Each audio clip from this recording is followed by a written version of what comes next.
Hello and good evening. Welcome to the True Mouse Games YouTube channel and welcome to the second session of our ZWEIHÄNDER introductionary campaign. We are playing a Bitter Harvest, which is a short campaign or adventure really from the True Mouse Games YouTube channel. Sorry about that. Welcome to the second session of our ZWEIHÄNDER introductionary campaign. We are playing a Bitter Harvest.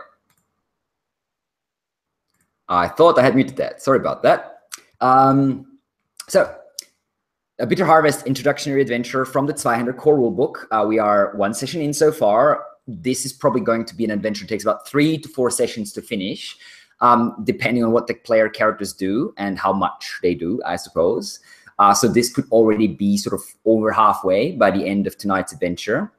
We have 4 characters, but only 3 players here. One of the players who is playing Ruprecht, slash Astrid, a woman disguised as a man, is absent for now. Hopefully he will show up eventually, but nonetheless we will be starting into the game. So what happened last time, in case you have not watched so far, is our player characters became involved into a wedding in the river port town of Swansea, and there they were hired by a rich merchant named Franz Raffke, who is the father of the bride and probably the richest man in the town of Swansea. He has been promised by the groom, one Maximilian Steiger of the village of Vorberg, a pretty substantial dowry of hemp, but the wagons with that hemp failed to arrive, coming from Vorberg to Swansea. Thus, our group has been hired by Franz Raffke to escort his daughter, Helena, the bride, and one of her childhood friends, Barbara, and Maximilian himself, the groom, and a couple of his bodyguards, led by a man called Andre Kessler, to Vorberg and find out what happened to the wagons, what the holdup is, basically, and bring the dowry back to Franz himself and to the port town of Swansea. This is about a day's journey between the 2 settlements we are talking about. On the journey, after traveling for most of the day, they did find these wagons. Sadly, they found also about 10 or so dead men that were lying around the wagons, killed by arrows, horses slain as well, and the wagons just stood there, still loaded up with hemp. Our group and Andre, the leader of the sellswords working for Maximilian, have concluded that this is probably a mutant attack, orcs or some such, especially because they have heard rumors of mutants being active in this area already about maybe 10 or 12 years ago or so. So now they are approaching, hurrying on to Vorberg with night falling, only about maybe half an hour or so of daylight left. They want to find shelter behind the walls, as they do not know whether the mutants are still close by and how many there are. But judging by the tracks that one of our players, the Outrider, is that right? The Outrider is your profession, Garrett, did find there were quite a few of them, several dozen probably.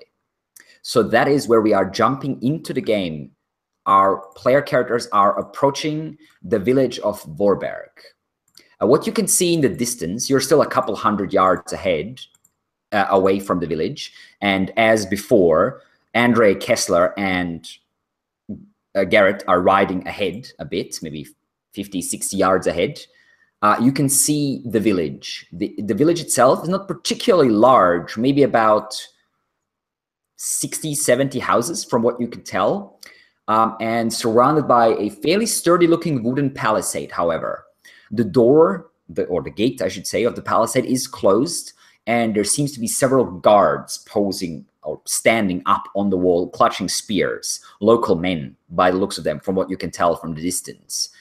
There's also behind the village, a couple miles maybe away, there seems to be a fairly steep hill reaching high up into the darkened sky. A hill that looks a little weird because the surrounding area is fairly flat, the hill jutting quite suddenly from the ground. And although its sides are forested, like most other hills, The tree line itself ends just below the summit, which is topped with a ridge and 2 rocky peaks. It looks a little unusual, I suppose, this rock formation that is beyond the village. And therefore, you are now approaching, well, at least Garrett and Andre, who are riding ahead, are approaching the gate. The coach with the rest of you still a little behind. And as you are approaching, Garrett, you can see 3 men, one of them carrying a bow, and he already has an arrow notched, and the other 2 carrying fairly simply made fire-hardened spears. And they're sort of huddled together. It is late autumn after all. The night air or the early evening air is already quite chill. And they're staring at you, not particularly friendly. And one of them calls out, "You, stop! Who are you? What do you want here?" Okay, well, I'm going to guess that the guy I'm with. Yes, Andre, yes. I'm getting an echo here. It should. Hearing myself. Sometimes that happens. It should disappear soon. I'm not sure what I can do about that. It's just a Google Hangouts thing. I'm guessing the person I'm with is known within the town, as he's the... You would assume so, yes. He was working for... I mean, you don't know how long he's been working for Maximilian, but he has been working for him a bit at least. Yeah, exactly. So I'm going to let him speak, because presumably if he knows the town, he'll know the man on the gate. Yeah. Or at least they'll know who he is. So yeah, so you sort of gesture, and Andre pulls his hood back, and he looks up and says, "It is me, Andre Kessler. I have come with Maximilian, the coach, and his bride. Why are the gates closed?" And the 3 men look at each other, and one of them says, It is Andre. Maximilian made it through. Thank the God, Emperor. We were fearing the worst. We'll open the gate at the moment." And the men disappear from view, and the gate very soon starts opening, just about maybe 30 seconds or so later, swinging wide. It's not a very sturdy gate. It's more like a large wooden barn door, basically, style-wise, swinging open to allow entrance. Andre, however, turns the horse and is waiting for the coach, basically, to approach. And while the rest of you is coming with the coach, you do notice that the fields are empty. Despite this being harvesting season, you would expect farmers still being out and about, despite the approaching darkness, but there's no one to be seen. So you do assume that there's some trouble, or at least that the village knows about some sort of trouble, obviously. With that, the coach is driven in through the gates, and Andre follows, and I assume, Garrett, you also want to follow, right? Yeah, totally, yeah. And the gate closes behind you. You can see you're pretty immediately surrounded by a small crowd of men, maybe 20, 25 people. They all look fairly nervous and are sort of shouting out questions, and like, "Did you see any of the attackers? Oh, what's going on? Are people coming to save us? Like, Maximilian, everything fine?" And like shouting questions towards the coach. Maximilian opens the window and he looks out and says, "Everything is fine. Good men, give us a second. We've just arrived." And you realize, I mean, that at least 3 of you are outside of the coach, so you can see the faces of the villagers around. And you realize that they are very nervous and scared, definitely. So they've definitely had some inkling of trouble. And Maximilian turns to Barbara and his bride, Helena, and basically says, "If you could just wait here for a bit, my dear. I'll just make sure to see what's going on out there. I'll stay in the coach." Barbara sort of arcs up a bit and says, shouldn't we get inside somewhere? Can't just leave us in here? I demand to know what is happening." "Well, I'm going to figure that out. Dear Barbara, just give me a moment. We'll stay in here. I'll deal with everything. Everything will be fine. And he exits the coach, closing the door behind him. Do you, Wanda, you're also sitting inside the coach. Do you want to follow or remain inside? No, I want to follow. Okay, so you like push yourself out behind Maximilian. He gives you a quick look, but then doesn't say anything about it. And as soon as he steps out, the crowd opens up a bit, and a man about Maximilian's age, maybe a little younger, in his sort of mid-40s, with a slightly gaunt-looking face that's already started balding on top. The hairline is receding. He's fairly pale, cleanly shaven, and wearing like an apron under his clothing. Pushes himself through and grabs Maximilian by the shoulders, gives him like a pat on the back, and says, "Ah, it's good. It's good to see that you made it. We were afraid that the whatever was out there got you as well." And Maximilian looks around a bit and then says, "Horst, come. Let's tell me what's happened." And he takes him and moves him aside a bit, this newcomer, and the people sort of crowd in behind them. And what does the rest of you guys want to do while this is happening? Well, I try to crowd in as well. Try to listen what they're saying. It's too quiet to make out. Maximilian seems to be with intent keeping this other man, this Horst, quiet, and the people are like talking and whispering around them. You do get very quickly the gist of that they think there's some sort of bandit attack is imminent or something along those lines. Mm-hmm. But there seems to be conflicting information. People here don't seem to be quite sure of what's happening, basically. Okay. What does the rest of you want to do? I'll say Ruprecht. I would like turn to the coach driver and just ask if he's heard any news before we arrived. The coach driver? You mean the guy who was with you all the time? Yeah. Sorry. What do you want to ask him again? I was seeing if like he had heard anything, like any news before we had arrived, like if he knows what might be going on. Well, I suppose so. The elderly coach driver, Ernst, says, "I suppose this must have to do with the dead villagers we saw on the road, don't you think?" So word had already gotten here before we had arrived. I don't know. I was here driving the coach. You saw me, right? I don't know why you would be thinking that I have more information of what's going on, youngster. Why we just arrived here? Very well. I'll hop off and like try to get closer to the crowd. Okay. What's Garrett doing? I'm almost still on my horse. Next to Andre. Okay. Basically, same place as I was before. What I'm going to do is I'm gonna basically point to someone in the crowd, and say, basically point him out and say, so you, tell me what you know. A guy, sort of an older man, not particularly like fairly wide-shouldered, in his maybe late 40s or so, with a bit of a scraggy beard, grayish-brown hair, looks up to you and says, "And who are you, stranger?" I'm one of the people who found the carriages on the road. We're here to help. Carriages? We need to know what you know. What you? The cart. The carts of Henry. He sort of steps in a bit closer to you and says, "What do you mean? What happened to the carts? We don't know anything for certain." So this is not about the carts that were waylaid on the road? No, well, sort of. It's about Heinrich and his son. Right.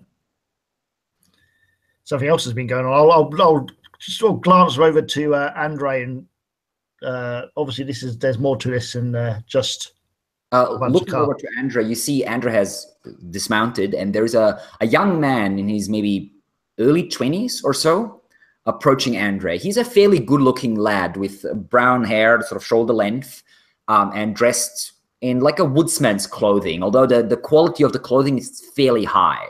And he walks up to Andre and he clasps him, and they sort of exchange like a half hug, half handshake sort of thing. And Andre has started to basically quietly talk to this young man. Okay, I'm gonna. So basically, I worked out now that they're not really aware of what's going on the road, but something obviously has happened here. Seems like it, yeah, from what you've gathered. Yeah. Okay, then I'm going to stay quiet and find out, because basically I don't know the town, and it's probably better to come in from the people who actually do. Okay. I imagine. So I'm gonna basically just stay on my horse. Okay. For the time being. Okay. As you were watching Andre, this younger man talk, Andre sort of gesturing and pointing at you and your companions, and his 3 guards are sort of standing there. The 3 sellswords that were traveling with you are sort of still sitting on their horses, looking uncertain of what to do, basically. Maximilian eventually pushes himself to the crowd and approaches Andre and this younger man. He gives the younger man a quick hug, and then walks up, or looks over to the 3 of you, basically, and gestures you to come closer. Well, the 4 of you, I suppose. But we'll just say for now that Ruprecht is with the coach, or in the coach, or something like that. All right, I'll start making my way over there. Mm-hmm. I'll dismount and do that. Do the same. Mm-hmm. So as you approach, Maximilian says, "This is my son, Waldman. These are people who've been hired by Master Rafke to basically protect us on the road and see what's happened with the dowry." The young man gives you a nod. "Yes, Andre has already told me, and he also told me about the wagons.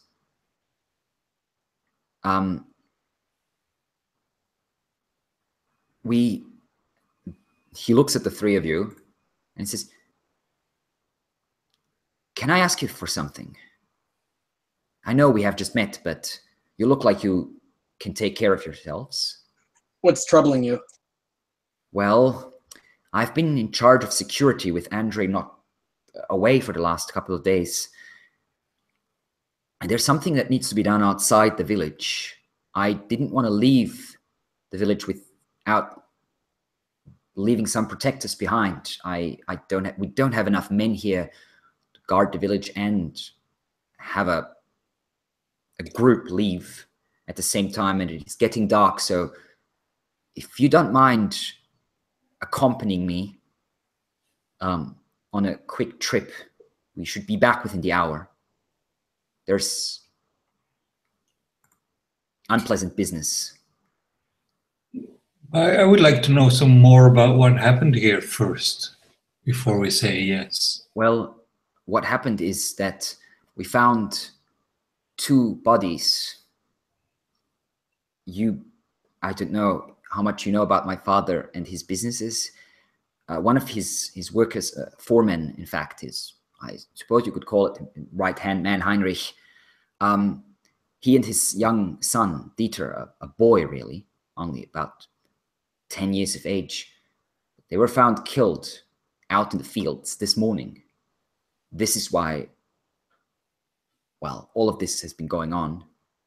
He sort of points at the crowd that's sort of still standing there and talking. Mm-hmm. The bodies are still out there. People who found them fled back to the village. We need to recover them. Is there any word what might have attacked him?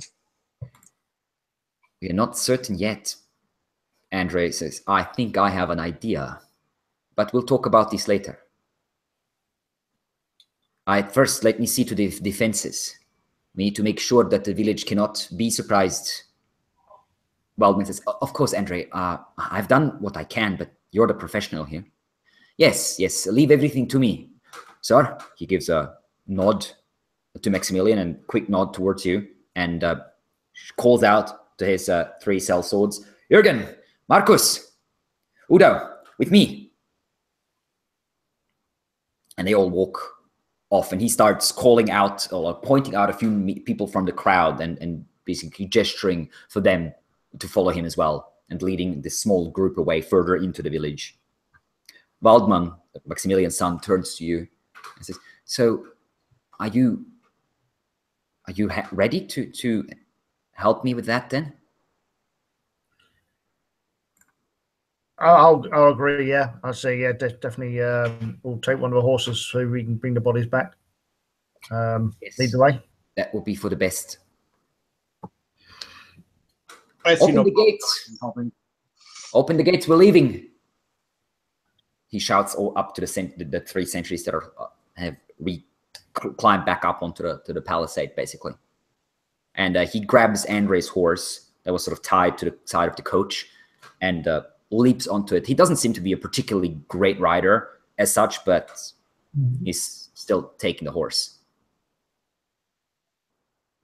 He has on him, you can see he has a long bow and a pretty long dagger, like a hunting knife type of weapon, nearly as long as a short sword on his hip. So he turns to you and says, "Are you coming then?" Well, yes. Maximilian steps up and grabs his son's sort of leg and says, "Be careful out there, son.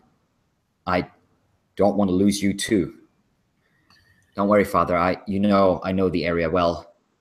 I won't be surprised. If there's any surprises out there, we'll retreat to the village. Have sentries with bows positioned up there to give us cover if necessary." Have you all got horses? You have enough horses anyway. So the 4 of you, there were Andre's horse plus, the sellswords have left their horses behind. So that's 4 horses right there. What we don't want to do if we have to flee, we don't want to be having 2 of us on foot. Okay. Yeah, but you have exactly 4 horses. So the 3 of you plus Waldman, that's exactly enough. I mean, you could technically take the horses from the coach itself. There's another 2 there, but well, if we can take a spare for the bodies, because obviously you're going to have to carry them back as well. So we can take a spare for the bodies. We can throw the bodies over the horse. It'll be fine. We should be good enough. The bodies don't weigh to that much. I was thinking if we have to run. The village doors slowly open and Waldman leads you outside. You could see him looking around, and there's a bit of a shiver running through his figure. He's clearly not particularly comfortable leading the village this close to dark, especially after an attack that only happened like, I don't know, a mile or 2 miles away or so, clearly. So he looks around, turns to you and says, "Prepare yourselves. It is not a pretty sight at all. I hope I can count on you." How long ago did it happen? Sorry, what did you say? How long ago did it happen? We found the bodies in the morning. So we assume they were killed last night or yesterday. So why didn't you bring them back then? I was busy with keeping the people calm. The village was panicking. Everyone was running back. I thought they would burn the village themselves.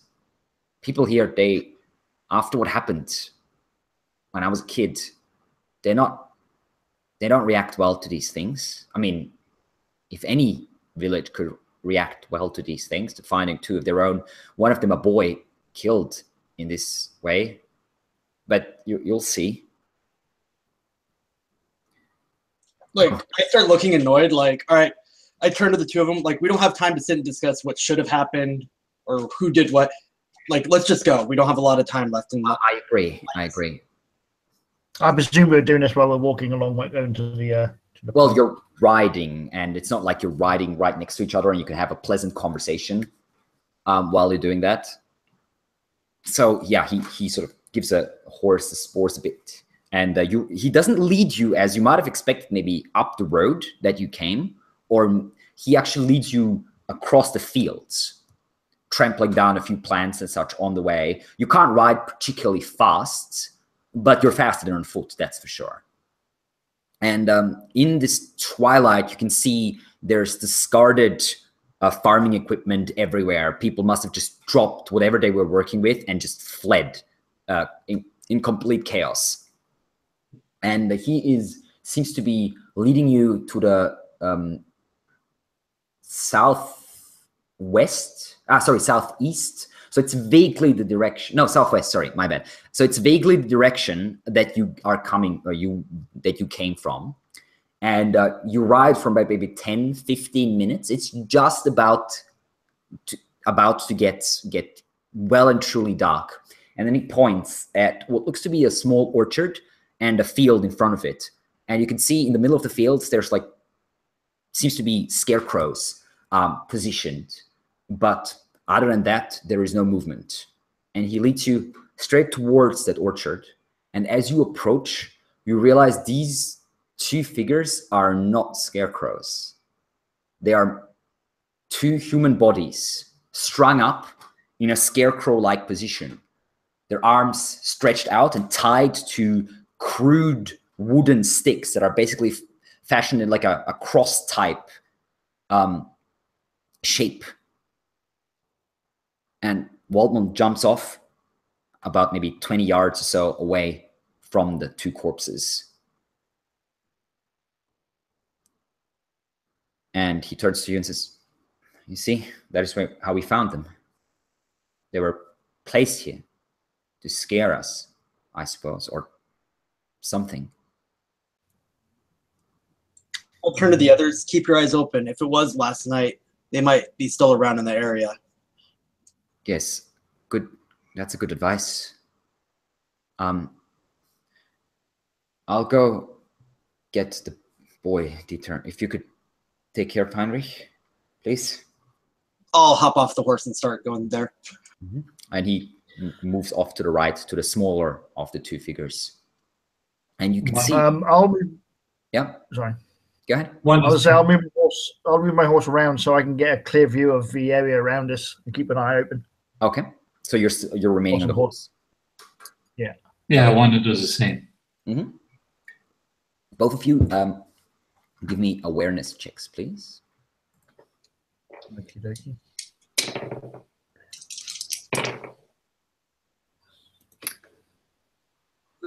14, that's a huge success. Okay. I failed completely. Success. Okay. So both of you remaining on your horses and looking around. It's getting dark now, so you can't really see very well, but there's just enough light in the sky to see a little bit. The area seems deserted from what you can tell. I mean, there's probably a small group of attackers potentially could be hiding in this orchard. That's maybe about 50 yards or so away from you. So you're keeping your eye on that. But there's not much movement there other than a few branches moving in the breeze. Gottschalk, you step up to the first corpse, this corpse of this man, Heinrich the foreman. And you see, it was maybe a man in his late 40s or so, a fairly large built man, muscular. Now he is nearly naked, except for a few tatters of clothing that are left, and basically with dried blood attached to his skin. And you can see that he has clearly been, you're not quite sure either before or after death, but he has been heavily tortured. There's cuts and like small stab marks and such all over the place. There's several fingers missing, and his head is sort of lolling down on the side. You can see the whole cheek is cut open, and you can see a couple broken teeth, as if someone had punched him in the mouth quite strongly or something, I suppose. It is not a pleasant sight at all. In fact, give me a resolute check, please. Resolute. Resolve, I mean, sorry. Resolve. Yes, that's the one. 41. I pass. All right, so you managed to remain calm. You have probably seen bodies before, being a watchman and such. Maybe not one that's been quite as badly treated as this one, but you shake your head and shrug it off. I look for like the ropes or whatever, like the main like knot that'd be holding him like pull out Yeah, a sword and like, try to cut right through it. Basically, there's leather strings that are tied around his arms and his ankles, like tying his feet together. And there's also one sort of holding his chest to the main stick, and he's like this basically. I was doing what I could to like start like cutting his arms first, and then like his and then last to use his waist and try to catch the body. Okay, the body slumps forward onto you as you try to catch it, one knife still in hand. Roll me an athletics check. Athletics. Oh, I failed by 1. Okay, so the body hits you, and you like fall onto the ground. This man was quite heavy in his life, and death has not made him lighter, I'm afraid.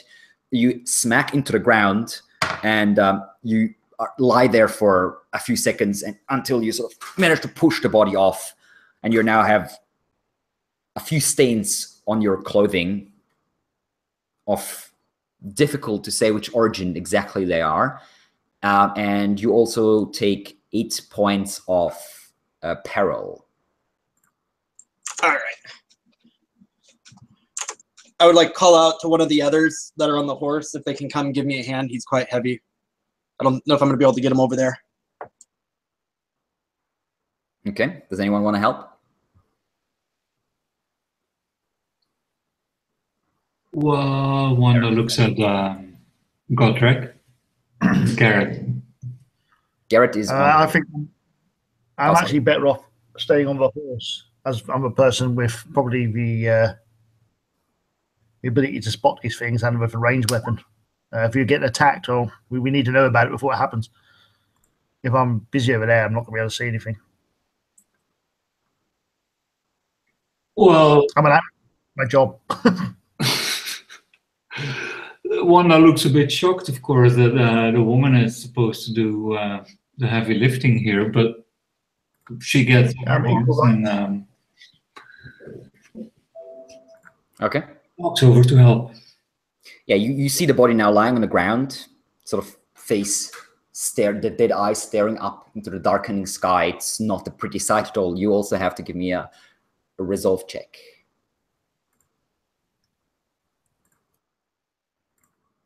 $84, that can't be a success. Okay. You take 18 points of peril.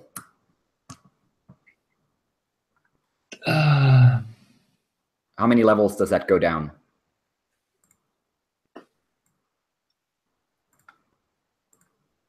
That's the 3rd level then, I guess. Okay. So you are quite heavily shaken by the sight of this tortured dead man lying on the ground in the mud now, basically, and your companion Gotrek sort of pushing himself up. It's not a pretty sight. You go even paler than usual, and you can feel the contents of your stomach pushing their way up into your throat, this bile rising.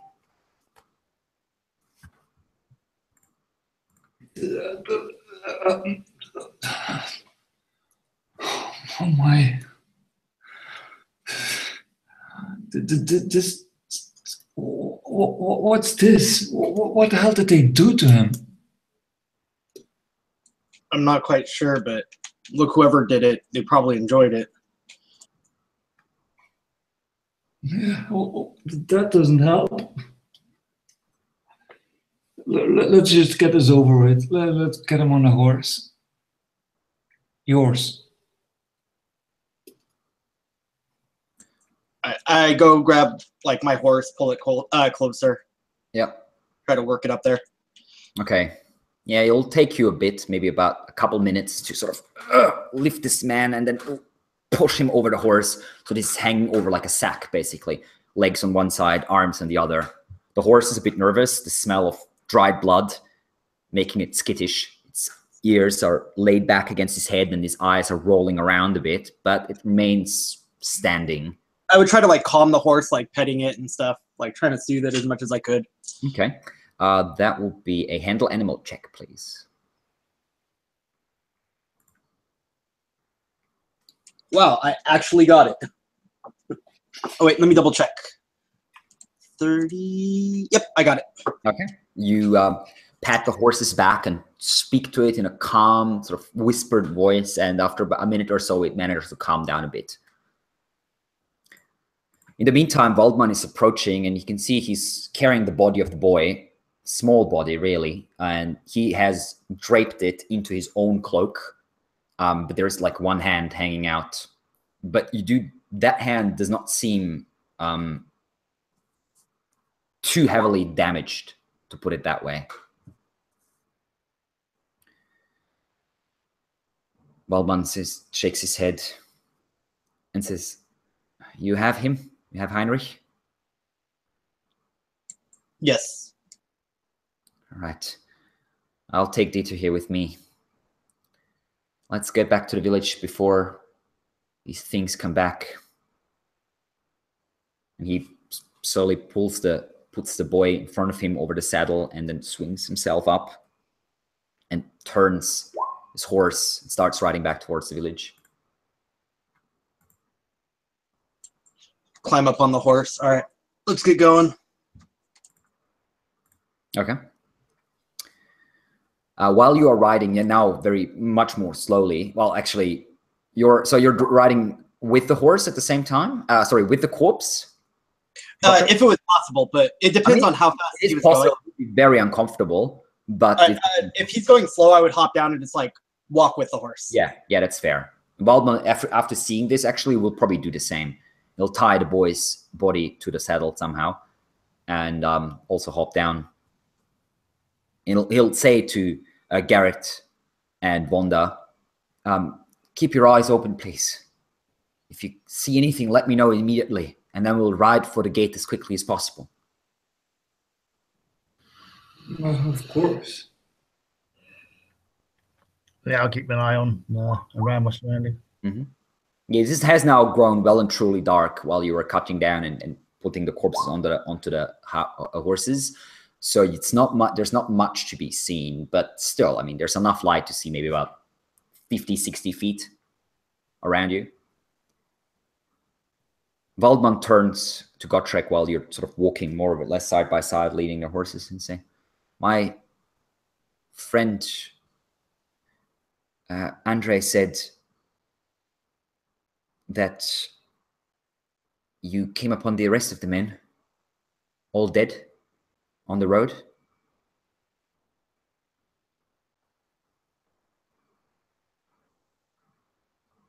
Brandon, you're muted if you're trying to talk.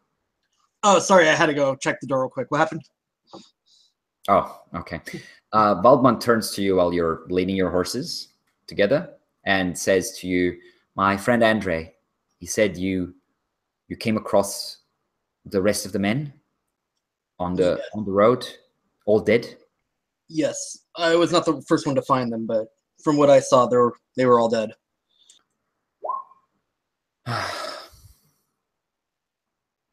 It's not good. We'll have to figure something out. Has there been any sightings of like monstrosities or anything? No one's seen anything. We've had a watch on the walls all day. That we've only found the corpses so far, but I mean, obviously it's connected. Heinrich and his son, they were with the wagons. They must have been taken from there and brought here, put up on display as you've seen them. We'll have to get together and figure out what our next step will be. We can't let this continue, especially so close. Yes. Well, obviously, I'm not sure how much we can do though. But I'll talk to Andre and my father. We'll figure something out together. You're prepared to help, yes? Give him a nod. Good. Are we able to? Are we all able to hear this conversation, or is it just between them two? You can probably hear like pieces, not the whole conversation, but you're not too far away. You're riding maybe about, I don't know, 12, 20, 15 feet behind them. Right. I think the whole thing's a little bit strange. If you're going to attack a wagon on a road and then drag the bodies all the way to a different part of the area, it seems a little bit odd. If you're going to put a warning out, you put the warning out there on the road as a warning to others, or a warning on a way to Vorburg, or in sight of a city gates or town gates, but not in a field on the other side of the village. It seems a little bit odd. Well, I suppose Abstract. they wanted us to find them there in the morning, didn't they? Well, it just seems a bit strange. Well, beats me. If you have any knowledge about this thing, out with Doesn't it. seem like something. I just think it's a bit of a strange thing to do. I mean, one thing, they had to take the bodies from the attack site, which is at the front of the gates, at least 200 yards away from the gates, move the bodies all the way around to here to string them up in the complete opposite direction. No, it's not in the opposite direction. So like the road goes up like this. This is the village, and the bodies were like here somewhere. So it's not completely the opposite. Like it's not like on the other side of the village. Right. Okay. But it's definitely off the site, obviously. I mean, the attack site and the place where you found the 2 bodies are at least about a mile distance. That's what I mean. It's a bit strange. It's a bit of a strange thing to do, to carry the bodies that far, to place them in somewhere that you'd only see if you actually went looking for it, really. I mean, not really. Yeah. This is a village. Yeah, but the point is, why do that? You kill a load of people on the road, then, you know. Sorry, It what? seems a bit strange. Well, if you kill a load of people on the road and you want to make a message, then you pretty much do it there and then, not carry the bodies a mile. I don't know what it means. What do you think it indicates? I don't know. It indicates they've obviously thought about it. It was planned. It wasn't just a random attack on the road. There's something definitely. There's a plan here. It's a warning to someone, and it's a plan. It's not random. It's not just a. I see. An attack. There's something more to it. Point taken. Point taken. You're right. It just seems odd. It's an odd thing to do. To me. I mean, torturing a man and hanging up like a scarecrow is an odd thing to do as well. But yeah. But, no, I take your point. I'll mention it to Andre. Yeah, that's a fair tap. Yeah. Can you see now the warning? The gates of the village ahead of you?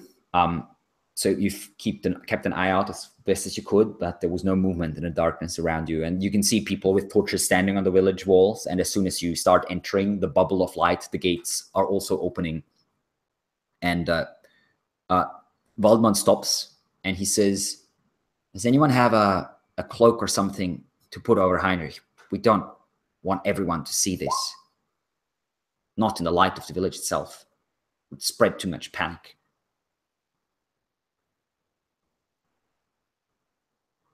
No? No. Wanda's anxiously looking around constantly. She's really, really scared now.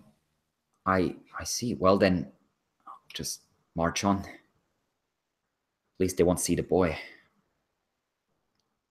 As you enter, and you can see the people sort of eagerly moving forward, and they all stop as they see the mutilated body of their friend lying over one of the horses. And a couple of them, like pale-faced, start stumbling backwards. Others just stop and stare. At least 2 or 3 of them start vomiting onto the street. It's not a pretty sight at all. Maximilian, pale-faced himself, steps forward and immediately ushers his son and you into like a side alley to get you out of sight.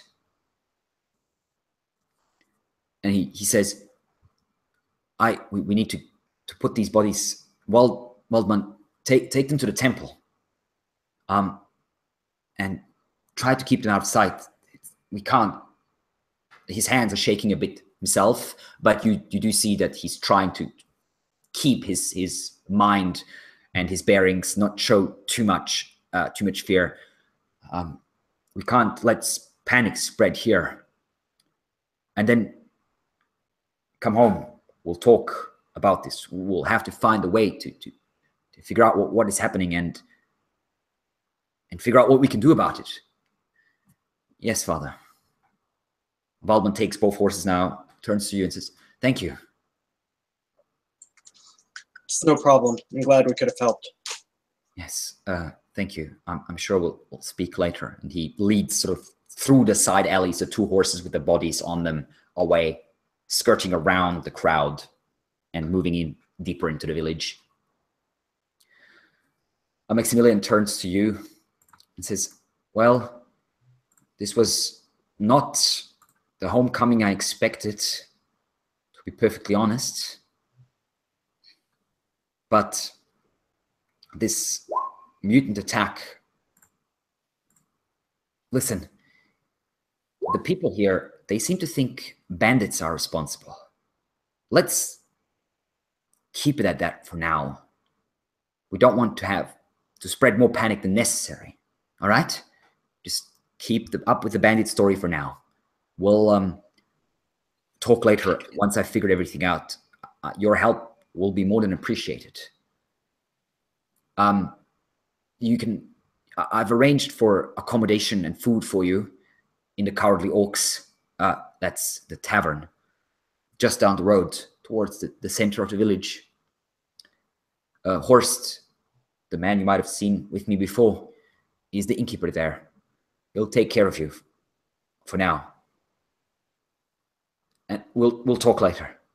And he turns and starts walking away. A couple of people instantly like rushing after him and starting to ask questions. But he seems to be generally like saying to people, like, we'll talk later. We'll figure out the situation. Everything will be fine, sort of thing. And then just continues walking. The coach is, by the way, still standing where it entered at the entrance of the village, not far away from you. And in fact, Darren, that is where your character is, where Ruprecht / Astrid is. So what happened, for a quick summary for you, you arrived at the village. People seemed very happy to see you. They seemed to have expected you to be dead as well, or Maximilian and the coach, basically. You were briefly introduced to Maximilian's son, a 20-something, fairly good-looking young man called Waldmann, with sort of shoulder-length brown hair. And the people were pretty panicky. Something seemed to have happened. And you soon found out that the people had found 2 bodies in this very morning out in the fields. The body of Maximilian's foreman, that you might recall you expected to find, or was expected to be found, amongst the bodies of the people at the site of the attack, but he wasn't there. I don't know if you recall that from last session, but anyway. Right. Is that Dieter? No, that was Heinrich. I actually mixed up the names, so apologies for that. Dieter is his son. Heinrich is the foreman. Yeah, I mixed up the names. So both the 2 bodies, actually, Heinrich's and Dieter's, were found in the fields. And Waldmann, basically, Andre started organizing sort of the sentries around the village and such.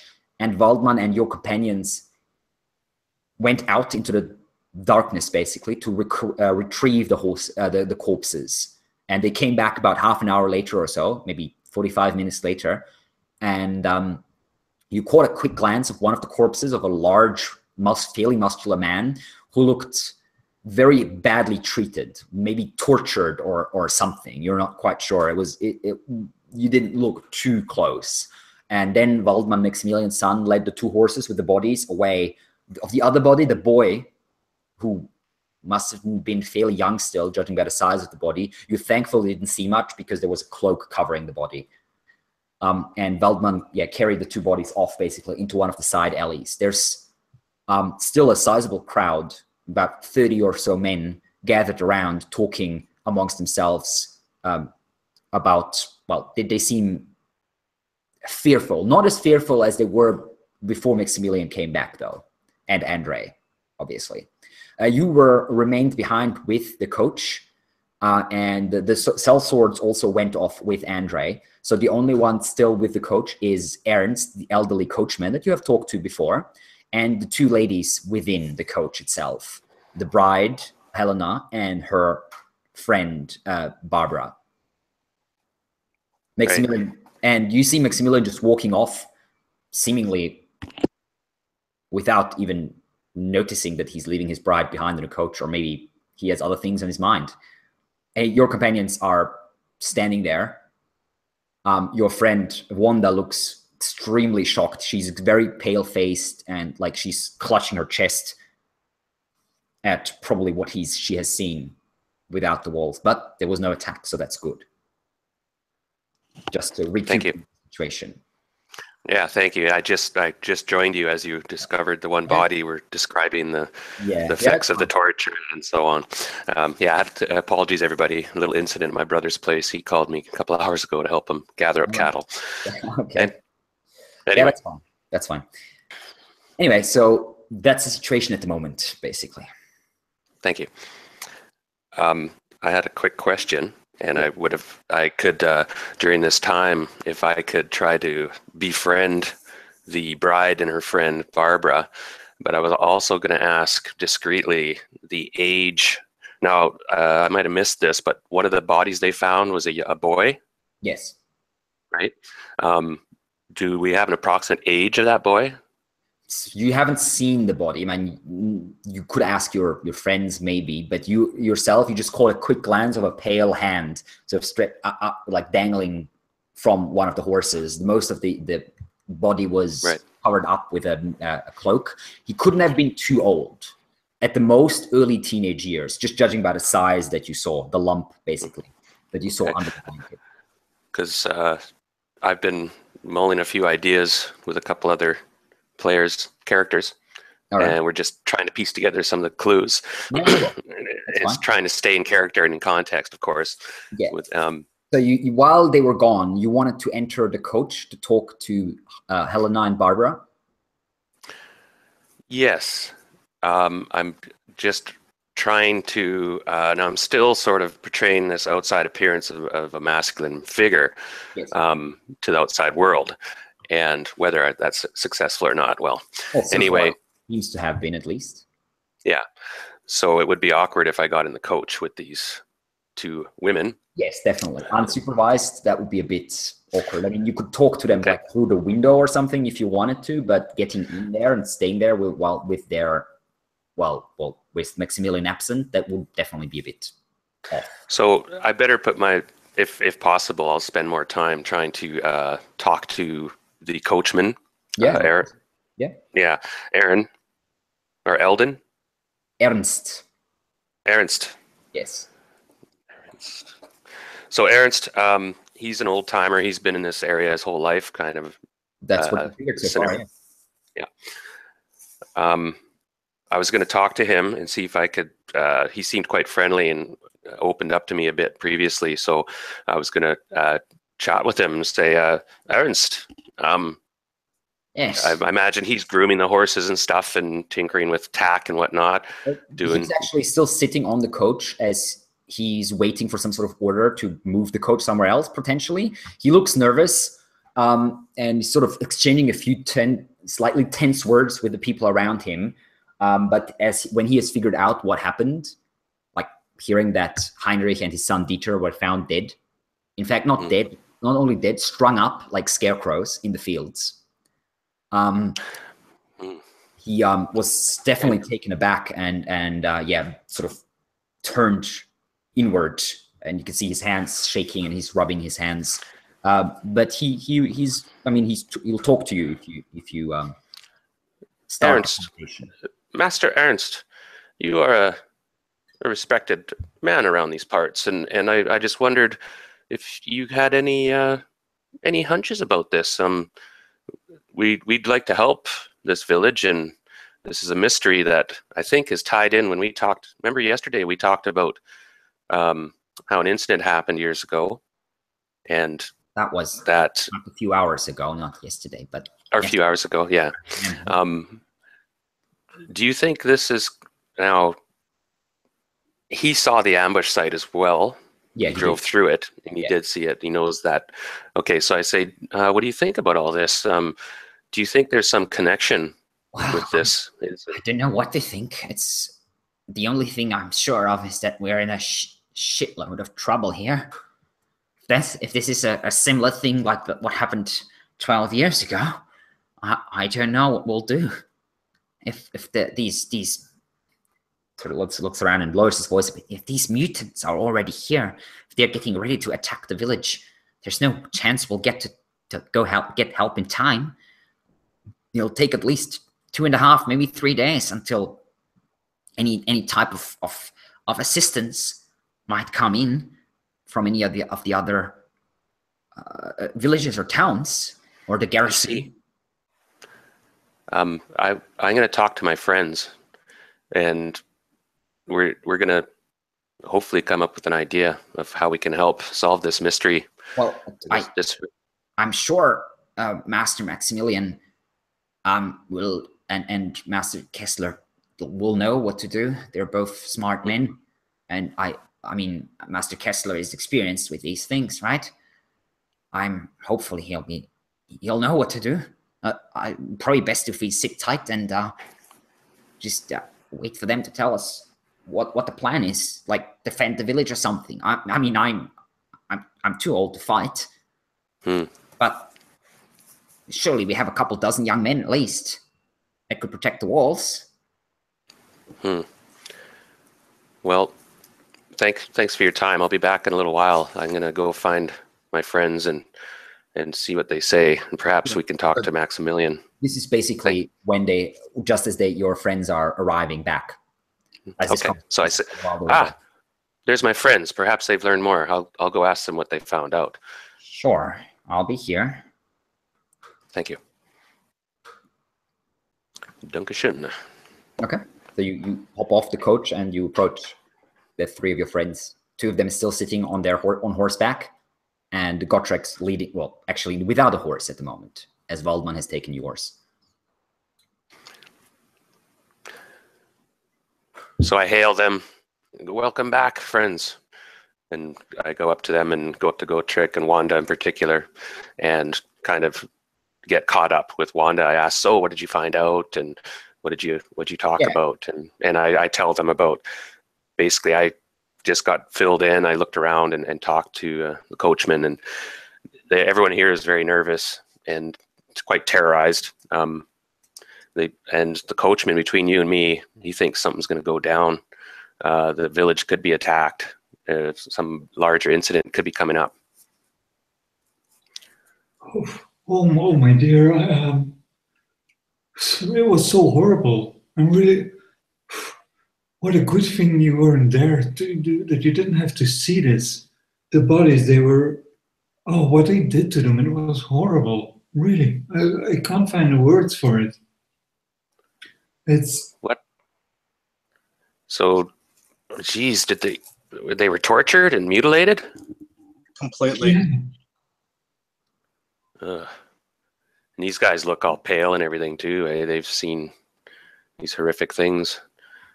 Indeed. So I say, should we come up with a plan? Have you guys thought of something? Or is Maximilian? Have you talked with him? I whisper to these. I think Maximilian is holding back some crucial information. We'll find out when we speak to him. He has room for us at the local inn. Okay. Yeah, we haven't had time to speak to him yet. He's tending to the bodies right now and trying to calm his fellow villagers down. So we don't know yet, but it's weird. Something's going on. I've heard rumors of mutants, and dude, I hate to bring this up, but you witnessed the bodies. What sort of instruments were used? Like, was it teeth and claw, or was it precision cuts? Was it, were there instruments used like tongs or thumb screws? Or was it sophisticated? I know it's not a pleasant subject, but I've seen the use of these things when the church and when the authorities find criminals and they want to extricate a confession or something from a heathen, they'll often bring out the instruments. Appear to be knives or other slicing tools from what I saw.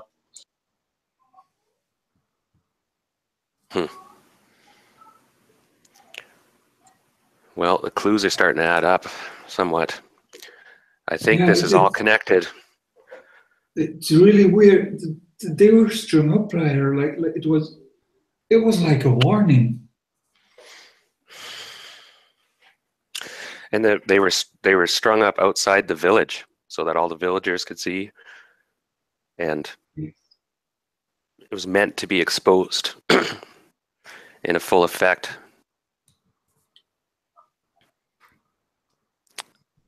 Well, Yeah. gentlemen and ladies, do we want to? What is the plan? I think we need to wait till we hear from Maximilian. See what his plans are next. And I could do with a drink to compose myself a bit. So I think we should find our rooms first. Go to the what was it again? The Cowardly Orc. That's the name Maximilian used. Yes. If these are, if this is the work of orcs, these horrible creatures certainly aren't cowards.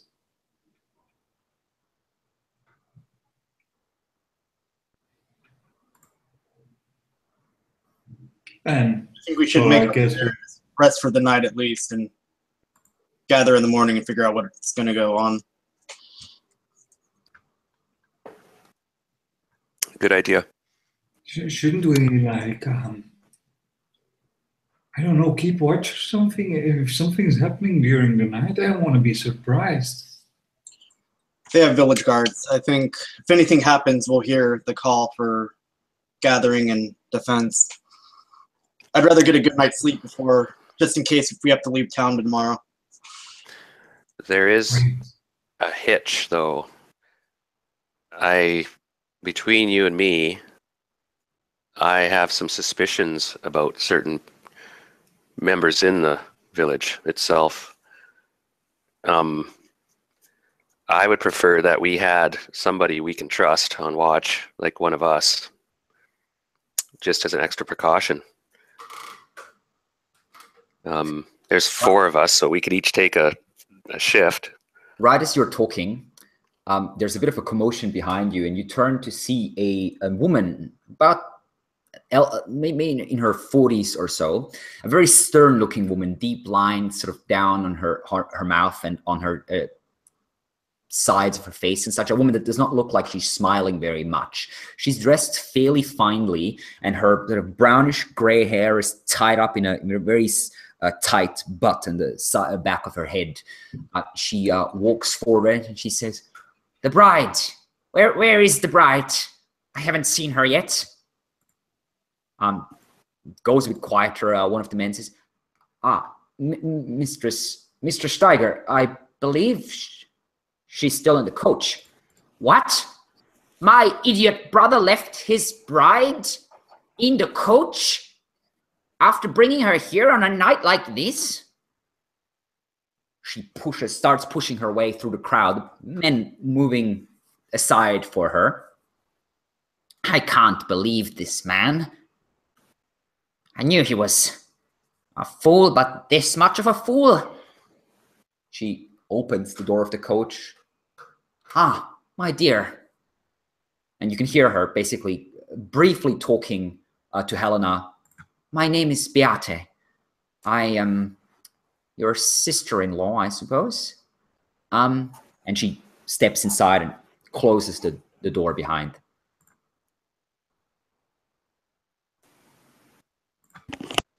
People are sort of looking at each other a bit awkwardly.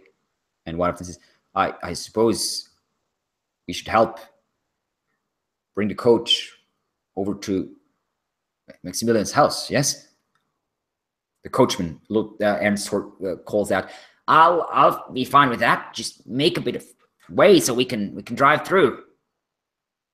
And as he's saying that, people start shifting a bit, and the door opens again, and this elderly woman sticks her head out and calls out, "Ernst, drive us home quickly. This is no place for young women. Certainly not on a night like this. Come on, what are you waiting for?" Yes, mistress, of course. Yeah. And the coach slowly drives past you, basically, through the crowd that has moved to the side a bit and towards the center of the village.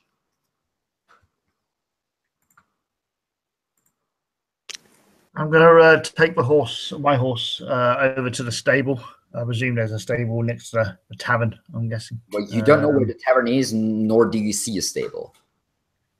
Surrounding you, as when you look around, there's maybe about 4 or 5 village houses, fairly simply made, wood, thatched roofs with a bit of like mud and such packed to the walls.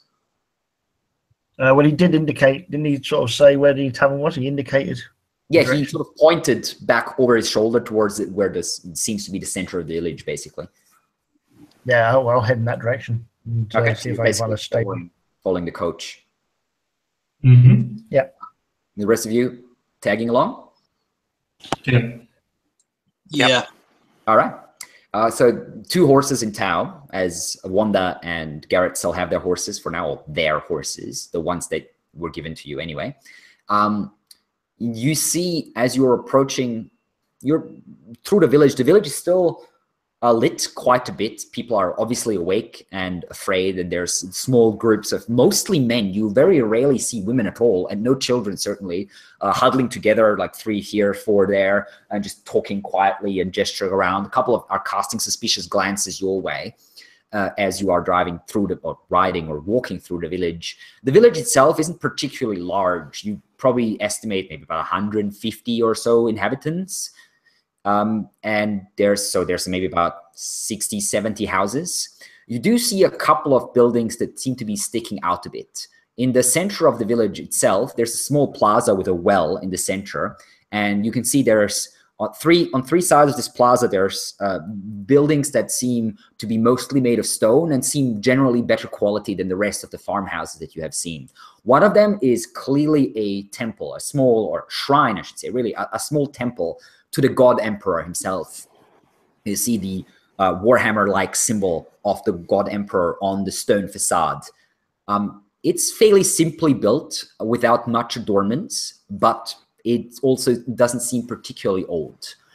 The other 2 buildings are what you assume to be the inn. You see a sign swinging quietly in the breeze, and there's light coming out. The building is 2 stories and seems to have several entrances. And it's indeed what you would consider like a small, like a shed or a stable or something on the side. And another building, which is basically a much larger one that looks fairly new, maybe a couple years old, mostly built of wood with like a stone base that looks like a little bit like a mansion, I suppose, like a smallish mansion. And looking around the village, you can see off to your right, so beyond the tavern, there seems to be a bunch of very sort of rickety houses that are like huts, really, that seems to be hastily constructed and also look fairly new. The rest of the village is pretty nondescript, just farmhouses next to each other, a few like sheds and barns that look very similar to each other. The village is clearly already been here for a while. I mean, some of the buildings you see are decades old, at least.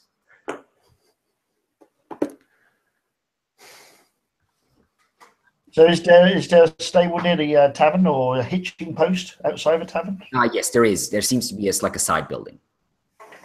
Okay, I'll leave a horse into there and hope that it's a stable. Okay. As you do leave your horse in, you see a large man sitting inside, a young man, maybe 18, 19, like basically in his early 20s at most. He has a very short cropped brown hair and is fairly wide-shouldered and muscular. He's sitting there leaning against the side of the wall as you come in like a half-dark stables. It strikes you as slightly odd that this guy is sitting there alone.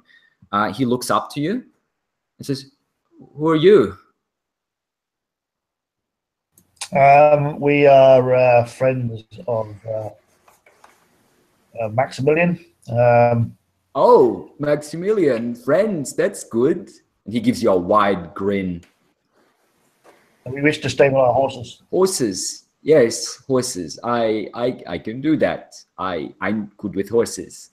Stands up and comes up to the horse and starts sort of stroking it and whispering to it and gives you a pretty wide grin that doesn't seem to be particularly fitting to the mostly grim welcome that you have so far received.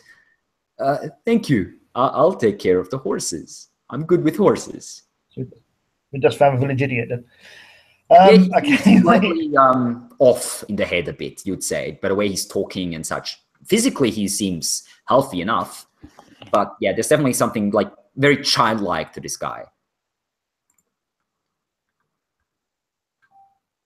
Okay, yeah, I'll leave the horses with him, and my horse with him, and head back to the tavern, I guess. I mean, these aren't our horses, so I presume Maximilian has got some way of paying how these things done. But, yeah. Okay, well, you step back out.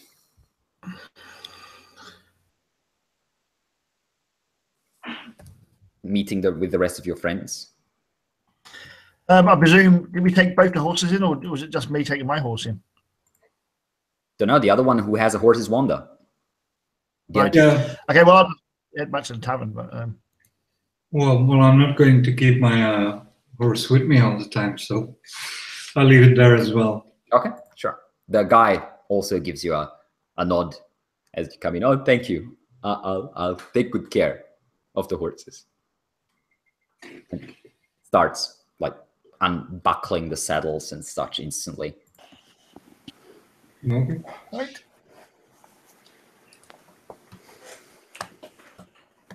Head back to the tavern then, I guess. See about his rooms and some food and okay. Because you haven't eaten all day, have we? So we only had breakfast, so we'll probably. Oh, you had a quick lunch on the road, but yeah, you could definitely do with some food, except for maybe Wanda, who doesn't really feel like she's, well,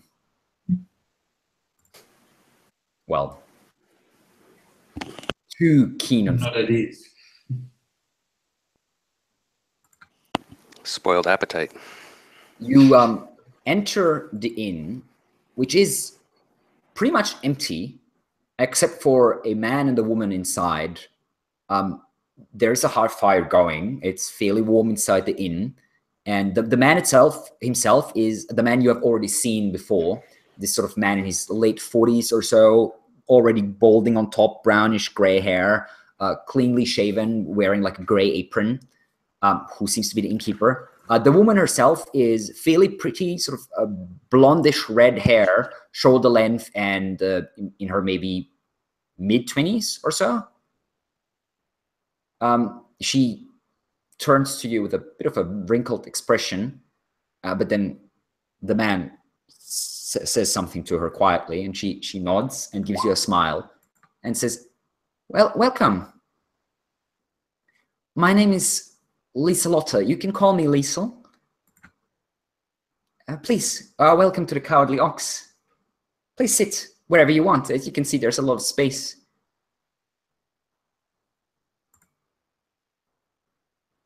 The man says, "It's fine, love. I'll take care of them." Yes, good. She nods. I'll be in the kitchen then. Thank you. The man comes over to you and says, "You came with Maximilian, didn't you?" Yes. "My name's Horst. I'm the innkeeper here. Take a seat. I'll take care of you. Maximilian said you'll be staying at least one night, maybe a couple. I'll have some food ready for you in no time. We have some warm broth, a bit of bread and cheese, a few sausages maybe, or if you want some salted fish, if that's more to your liking." Well, I could really do with a strong drink first. Yes, of course. Forgive me. I should have figured you brought back the bodies, didn't you? Yeah. Right, I'll get you some schnapps. He sort of points out in the area. Sit wherever you like. All place yours. Thank you. Moves back to the bar and starts basically pouring schnapps for all of you. Where do you guys want to sit? A table or the bar? I'll sit at a table. Okay. Yeah, a table somewhere in the corner, preferably. Okay. With a window, we can just look outside. Sure. He comes over and puts 5 tankards in front of you that are like filled with schnapps this high. So it's a fairly significant amount of alcohol in front of you. And he puts his tankard down for himself as well and sits down with you and says, hope you don't mind, as he sits down. Is this the same guy who embraced Maximilian when we came in through the gates? Yes, that's the same guy. Right. I'm going to sort of turn to him and said, so how long have you known Maximilian? Oh, I don't know, about 35 years or so. I mean, since we were kids, pretty much. I go, so you, I mean, we heard stories about the fact that Maximilian spoke to some orcs and basically diverted an attack at some point in the past. It's, yes, I was there, actually. Just out of interest, was Henrik there as well? He was. May the gods give that his soul rest in peace. It was him, me, Maximilian, Heinrich, and 2 other men who have since passed away. Mm-hmm. Interesting. Why? Okay. I just wondering why this is happening. And why Henrik was singled out for particular. You think that's connected to what happened 12 years ago? I mean, that was ages ago. Well, if you think about it, the wagons were attacked on the road on the way from here, and then the bodies were carried a mile and positioned in that particular way. I just see it as some sort of a warning. And if Henrik was there at the same time as, maybe there is a connection. I'm not too surprised. Bandits would probably try to scare the rest of us, snatch what they can, and scare us into giving up more. It won't work, though. We've survived worse than that, much worse. Well, I just think it's maybe just coincidence. But if I was you, I'd make sure your doors were locked, just in case. As you were there also 12 years ago. What are you saying? I'm saying that if it's not a coincidence, then I'd be a little bit wary. I don't understand. You're saying it's the same orcs that ran from us and coming back for something after 12 years? I'm saying it just seems to be coincidental that the one person who's staked out and displayed in some kind of threatening manner is one of the people who were actually there on the day. I mean, Heinrich was always one of our leaders here. Maximilian and I. Not surprising that the bandits would choose him. I've heard they did the same to his son, though. Assholes. Well, they'll get what's coming to them. I'm sure.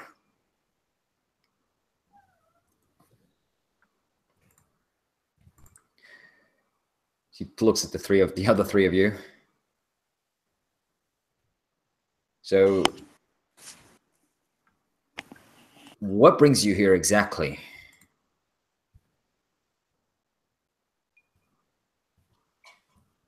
One that's sipping her schnapps and cowering a bit over the table, like not really into this conversation right now. Astrid's kind of consoling Wanda. Her friend Astrid realizes Wanda's distraught, upset, so she's like, "It's okay, and we'll take care of this. We'll watch each other's back, right? We got to solve this." And I kind of kick Garrett. Garrett was talking to him, right? Yeah. Yeah, I kick Garrett under the table in the shin and just kind of give him a quick shake of my head. Oh, your camera's a bit low, Darren, by the way. It's showing your chest. Right, that's yeah, that's better. Yeah, it's like, hello. So yeah, I say, I kind of kick him in the shin a bit and kind of give him a quick look like, we need to talk about these clues. And yeah, I just kind of kick him in the shin. while this is happening, the young woman you've seen before comes out of what you presume would be the kitchen door, bearing several platters of food, putting them in front of you. And Horace says, my wife, Liselotte, if you need any food or drink, you can ask her as well. If you have any horses or such with you, we have a boy working for us, Klaus. You can usually find him in the stables.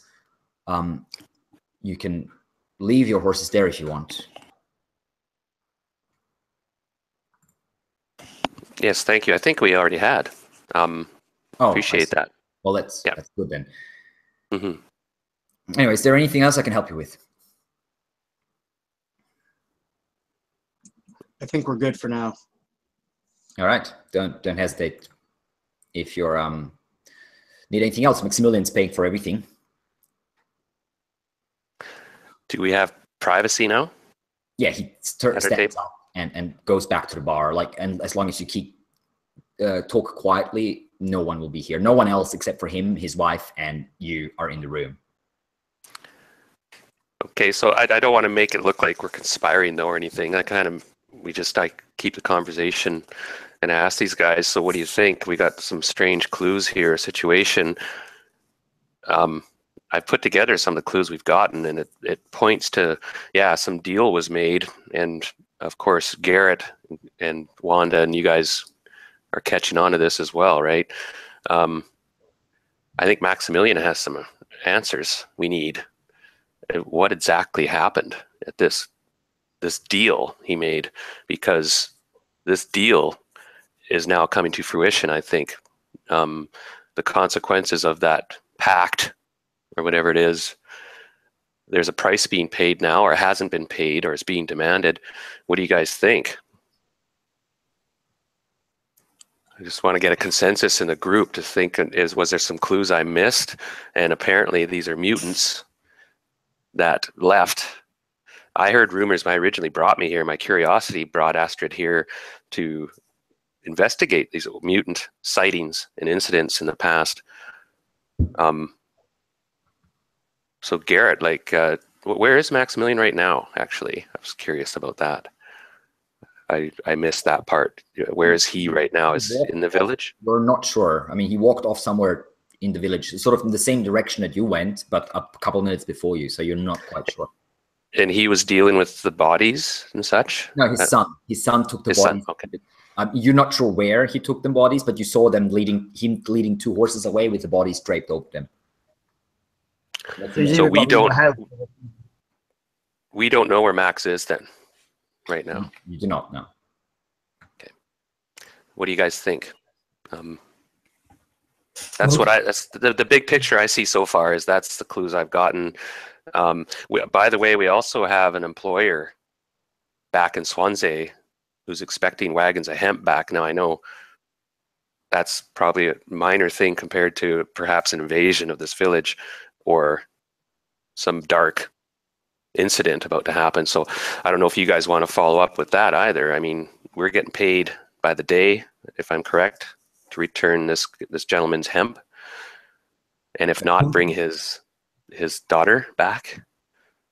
Well, it's really weird that this happens now that he needs this dowry, which is incredible, a lot of hemp. Maybe the hemp should have gone somewhere else. Maybe he used the hemp to buy his bride, and well, it wasn't meant for that. Maybe the deal was that he would never marry, and he broke that deal by marrying, and this is their warning. Because it's a coincidence that it's happened, but I do think there's definitely connections. The very fact that how they, I mean, fair enough, they attack a bunch of carts on a road, but they don't take any valuables. They leave a hemp. The bodies are just laid out there. That's a warning, and that's an attack on something that's related to this wedding. And then you've got the fact that they took 2 of the bodies, one of whom just happened to be on the day 12 years ago with Maximilian and Maximilian's foreman. which unless they knew him, they wouldn't know that for a fact. And then they drag him a mile and display him separately. That just seems a bit suspicious to me. That seems like a warning, but a specific warning. Or a punishment as well. Like there was I'm thinking that somebody reneged on a deal. I'm thinking it might have been Maximilian, or it might have been somebody else. I fear for the bride. I think she's in danger, and I think her unborn baby's in danger. And I'm suspicious of Maximilian between you, me, everybody. I think we should be very discreet with the questions we ask. And when we talk to Maximilian, that we perhaps not embark our full suspicions, rather try to coax more information out of him. I mean, he has no reason to be suspicious of us or anything. He does know we're working for his father-in-law. We told him that. I suggest, we do a couple things. My suggestion would be to guard the village from some sort of ominous attack or threat. And then also, I have a hunch about the bride being in some danger. And I don't trust Maximilian. That's my feelings on this. Go ahead. Yeah, what do you guys think? I don't trust that Barbara person that is with the wife. And I didn't know she was pregnant, actually. That's kind of interesting. That could be another reason. The bride is pregnant, yes. Definitely new. She has unless she swallowed like a pig. Yeah, remember she was very heavily pregnant. Now I'm assuming that's Mr. Steiger's kid, or did somebody else knock her up? I mean, he wouldn't be cockholded. I mean, was there an element of a shotgun wedding in this as well?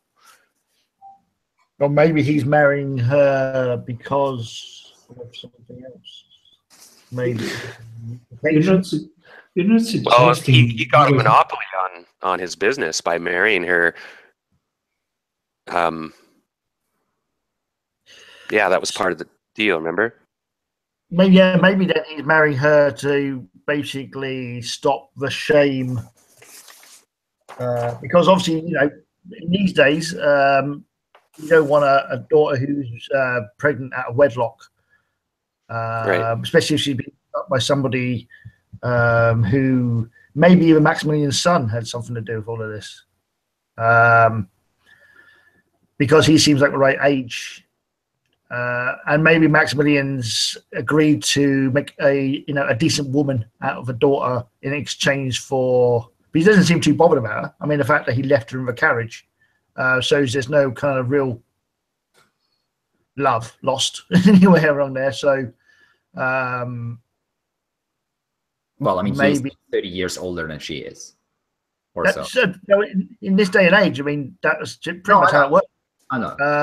Because younger women were less likely to die in childbirth, so they will have to be. And the fact that she is of the age she is, she's actually quite old to get married. I mean, 13, 14 years old was pretty much generally the time when you started looking for a husband. Well, it depends on who you are. If you're the daughter of a rich merchant, not necessarily.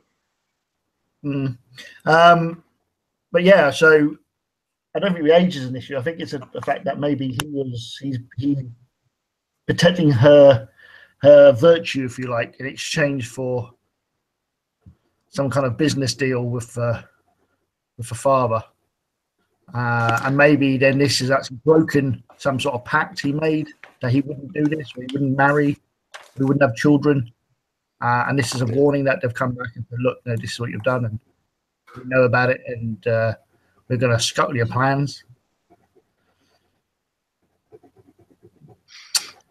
That would imply that there's a spy. Some sort of, there's some insiders, and that's what I mean.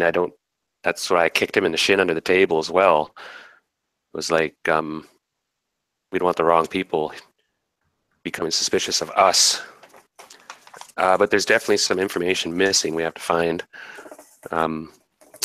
We were going to get a rest. Were we going to sleep overnight now? That was the plan? Yeah.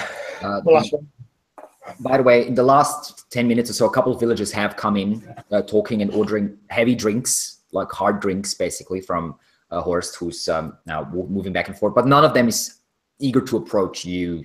There's a bit of suspicion in the air, definitely. So you can continue talking quietly. Eventually, however, you do notice that there is a figure coming towards you. And as you look up, you recognize Barbara, the bride's, well, friend, I suppose, a companion. Her chaperone, whatever you want to call that. She sort of looks a bit nervous, looks around. She's clearly unfamiliar with the surroundings, but as she sees you, she steps towards your table, and without asking for permission or anything, just grabs a chair and sits down, pushing her hair out of her face.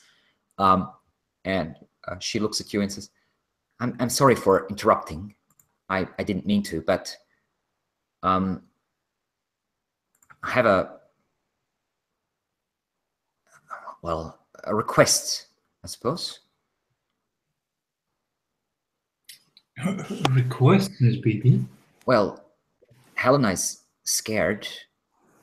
And although Maximilian and this Andre fella, they both are trying to sound reassuring, they're not telling us anything.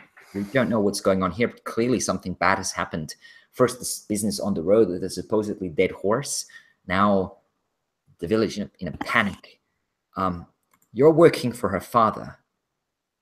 Surely you can do something about this. We want to know what's happening and whether it's safe here. If it's not safe, we need to get Helena back. She can't stay here in Vorberg if there's some trouble here. She's pregnant. The baby's coming in a month or so. Maybe a bit more. She can't go through anything like this. I'm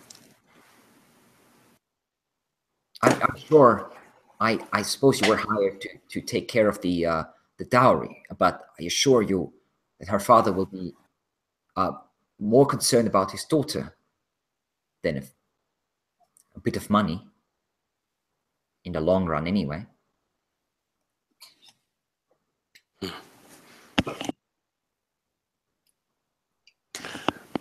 It's getting late, ma'am.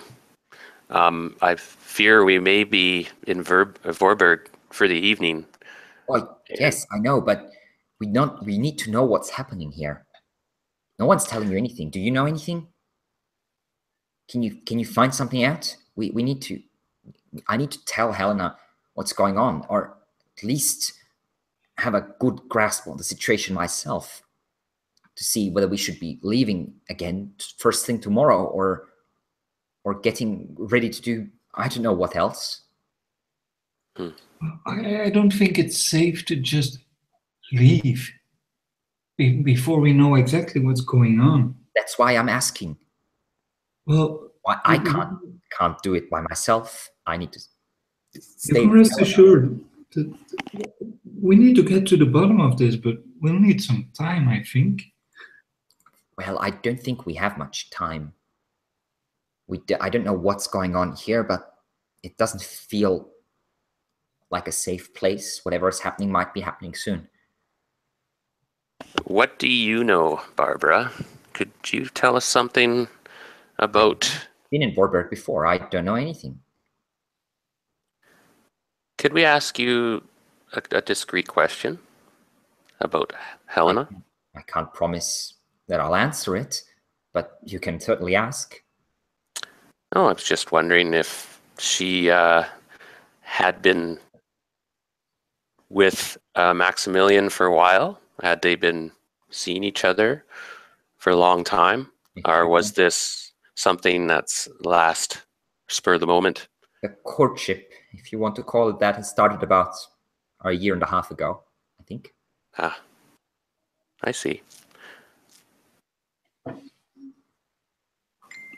What is it you're asking? No, I was just curious. Do you have a way of contacting Herr Rafke? Maybe, I don't know, pigeons or... Pigeons? No. Do I look like a pigeon? owner to you? We didn't. No, there's no way of... Well, a rider, I suppose, would be the quickest way. There in about half a day if they ride fast. Maybe 3/4 of a day, but no, there's no way of contacting him. Okay. So, will you do it then? Will you help out? Well, I guess we already are. And yes, we did agree to work with your mistress's father. She's my and friend, hers. not my mistress. I'm not working for her or for her father. But that's good to hear. I'm sure he'll be happy to pay you whatever you require for your services. And her safety is in our interests, and we will take precautions to ensure that. Good.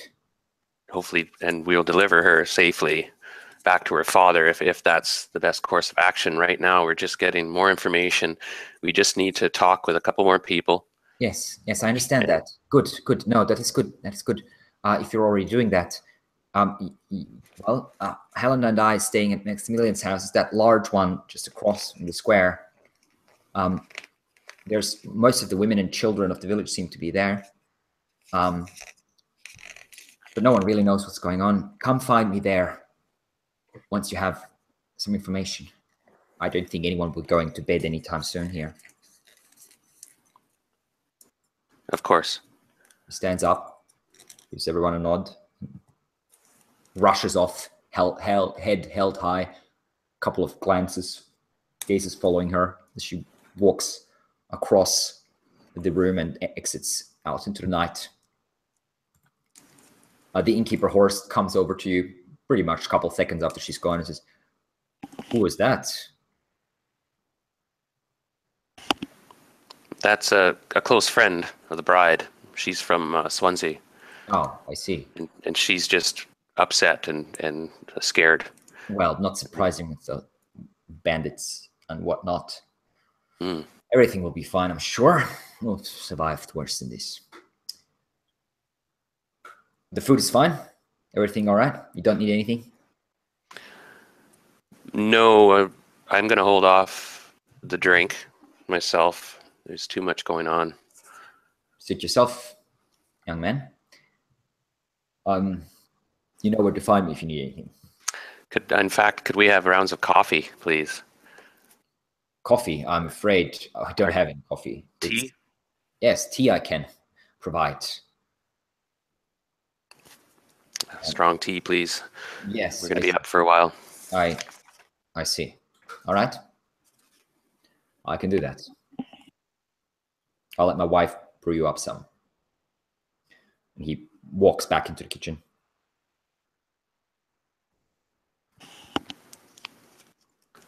Well, gentlemen, lady, interesting. Yeah. Yeah, that's the least you could say, I think. Interesting. We need to talk to Maximilian, but that's going to be a tricky interview.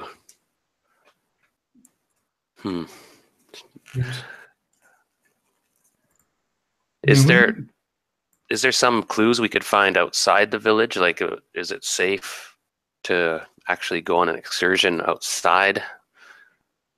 Kind of a proactive strategy to supersede some sort of, if somebody's watching the village, I don't know, we could get killed. Well, I suppose it's these mutants. How are they supposed to know that we're not villagers? What's going to keep them from killing us? Yeah, I know. That's what I mean. That seems dangerous option. We don't know where Maximilian is. Maybe we should go find him. We could go to his house. Yeah. And if he's missing or disappeared, I wonder what he's up to.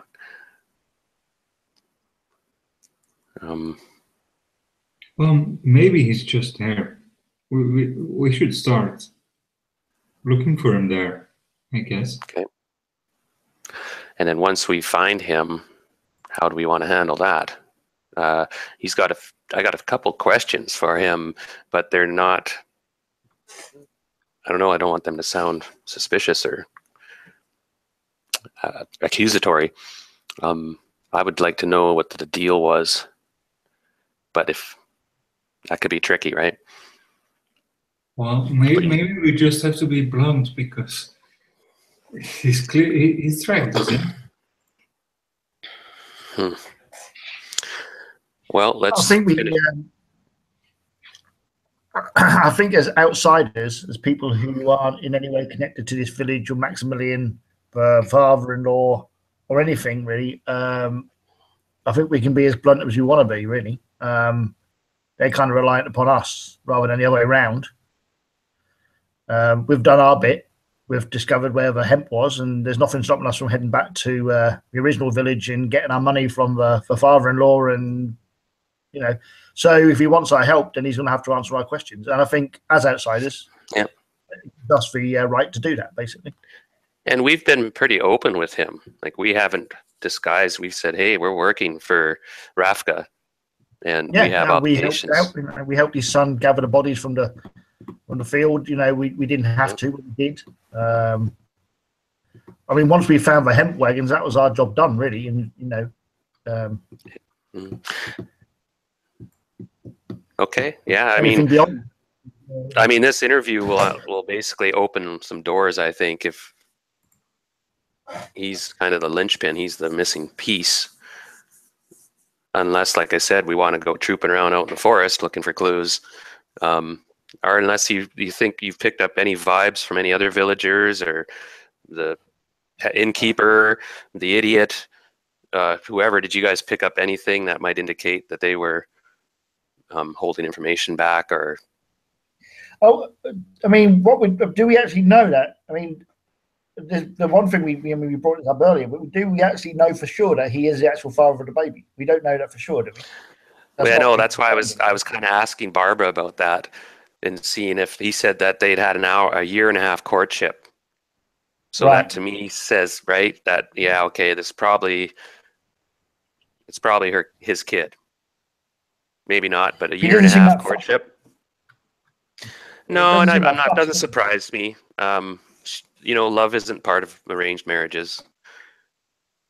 That's just normal. But it just seems a bit. Well, I mean, I reckon we should just. We could either. I mean, he didn't seem too eager to talk to us before. No. So maybe we should. We could either go and talk to him now, but the chances are he probably won't want to speak to us now. And if he's quite big here, then he's going to have somebody. Then there's not going to be knock on the door and he answers. It's going to be knock on the door and somebody he works for him will answer, and he'll be our barrier against speaking to him. Yeah. Or we could, spend the night here, sleep, wake up in the morning, go looking for him, and hopefully get some answers out of him then. That way, if we do need to leave, we can just leave. It's not going to be middle of the night. Okay. Yeah, we do have a bit of an in with Barbara and Helena. We might be able to use them as leverage to talk to Matt. I think even getting with Barbara and Helena anyway, in getting into their confidence might be a good thing. That could open a few, make some interesting, and even the barman, the innkeeper, Horst. It seemed a bit like open to talking a little bit. Yeah. Well, let's see if we can find Maximilian first, right? I don't know if you guys remember this, but Master Ravko was pretty clear. He said, "Bring me the wagons, or bring me back my daughter." So we have a lot of leverage here, I think. Yeah, exactly. And we've been on the level too. We've been very straight up. This is our job, and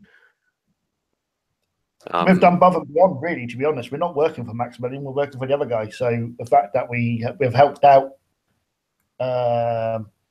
shows that we're obviously, we've got good intentions here. So, absolutely. All right. Well, it looks like we're not getting much sleep tonight.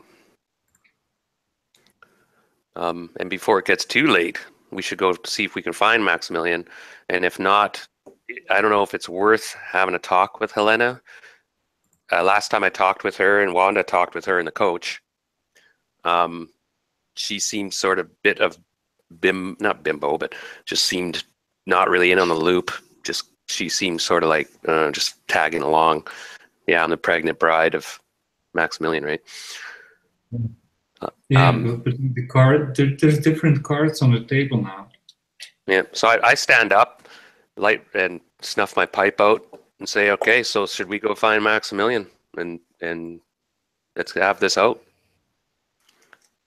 I'm with you. Yeah. All right. So where do you want to go then? Where's the last? We could ask if we have no clue where he is right now. So, do you guys have any clue? Did he say anything about taking care of bodies? He said that was somebody else, right? He went in this direction, and his house and the temple are both in this direction. I think if he went into a temple, that would be the first place we'd have access to. And we'll be able to very quickly see if he's in there, I think. So Astrid looks very nervous when you mentioned temple. Just poke the head. Well, if one of us just pops a head around the door of a temple, that's all we need to do, really. And if there's people in there, we'll know very quickly if he's there or not. Sounds good. If he's not, then the house will be the next step, I think. Yeah, I say the temple's a good idea. Start heading there. All right. Mm-hmm. So you head out. As you're sort of heading out the door, the innkeeper Horst calls out to you. Do you want me to have Klaus take your stuff up to the room? You don't need to carry everything with you. We haven't got a great deal, have we? I don't think. Just offering. Yeah, that will be nice. All right, just leave it there by the table. I'll take care of it soon. I keep my weapons, of course. Yeah. Let's determine what we'll actually we'll take with us and what we're not. I don't think I have a great deal, to be honest. I have my weapons. You have like sleeping bags or blankets and stuff like that probably that you might not want to carry on your shoulders all the time. Yeah, but pack back. They can take that. Yeah. Okay. All right. And then you step out, and basically, as I said, there's this small square in the center of the village. In the center of the square itself is a stone well with like a little roof on top of it. There are a few groups of people standing around, gossiping, basically, or talking anyway. And you can see to your right is the temple, and opposite on the other side of the square is Maximilian's house. Let's call it the Steiner Mansion or something along those lines. It's clearly the biggest building and the best made building in the village. I'm Both gonna... the buildings are lit, by the way. From the temple, there's more of a dim light coming out, probably candles or something. Maximilian's house itself is brightly lit from like all the windows. I'm gonna, as we walk past the well, I'm gonna stop at the well and remove the wooden top of it and just have a quick listen in the well. I don't trust wells. Okay.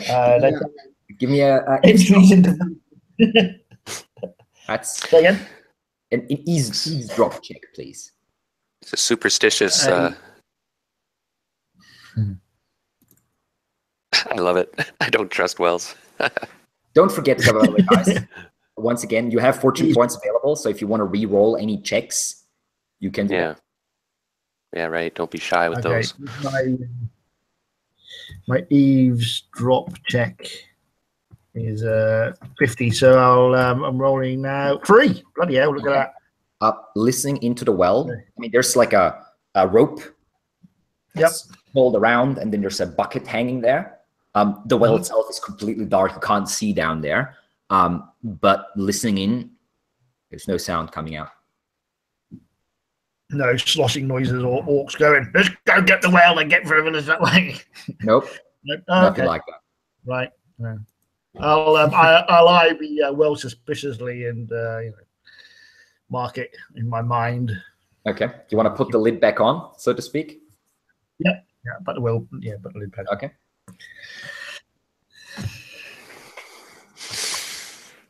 So where do you want to go? Temple, you said? Yeah, I'll pop my head into a temple. Okay. Open the door, head in, see who's in there. If there's anybody in there, I presume. I mean, I'm guessing the temple will be, because it's in a village. It'll be one big room with loads of pews. I'm guessing. I don't know. Pretty much. So as you push, what you see as you approach the temple, behind the temple, there's like a fenced-off area that seems to be like a small graveyard. The door itself is slightly open. It's like a wooden double gate that sort of runs up to a pointy top. And it's already a little open, so you only give it a slight push, stick your head in. And you can see, as you have assumed, the temple itself, it seems clean, fairly clean, but it doesn't seem particularly rich by any means. There's very few carvings and such. You have seen temples of the God Emperor grand with like silver and gold and mosaics on the walls and stained glass windows and all that. There's nothing like that here. It's like a middle-sized shrine, really, more than a temple. It's one single room, longish and thin, with a corridor in the center and a few benches for kneeling on them on the sides. And there seems to be an altar at the front. You can't really see the altar very well because there's two figures there with their backs towards you. One of them seems to be wearing like a hooded robe or something, maybe some sort of priest or something, or acolyte. And the other one is a woman that's kneeling in front of the altar with her head sort of bowed away from you. So there's a woman and a hooded man, but neither of them look like Maximilian. Well, I mean, the woman probably isn't, unless he put on a wig and lost 20 pounds. So. It's not unheard of. The hooded figure could be Maximilian, I suppose. You only see the backs of both figures. Yeah. Well, we'll just have to go in, wouldn't we? Yeah, I'm a bit reluctant to go in because it could be the wife of Henrik, and they could be praying over the bodies and so forth and so on, and I don't want to really disturb that. Because I think the bodies were brought here of Henrik and the son, so this could be the wife. Yeah, you don't see the bodies at the moment. Like maybe they're behind the altar on the ground or something. That could be a spot where you wouldn't see it, but they're not, as far as you can tell, there's nowhere to be seen. They're nowhere to be seen. No.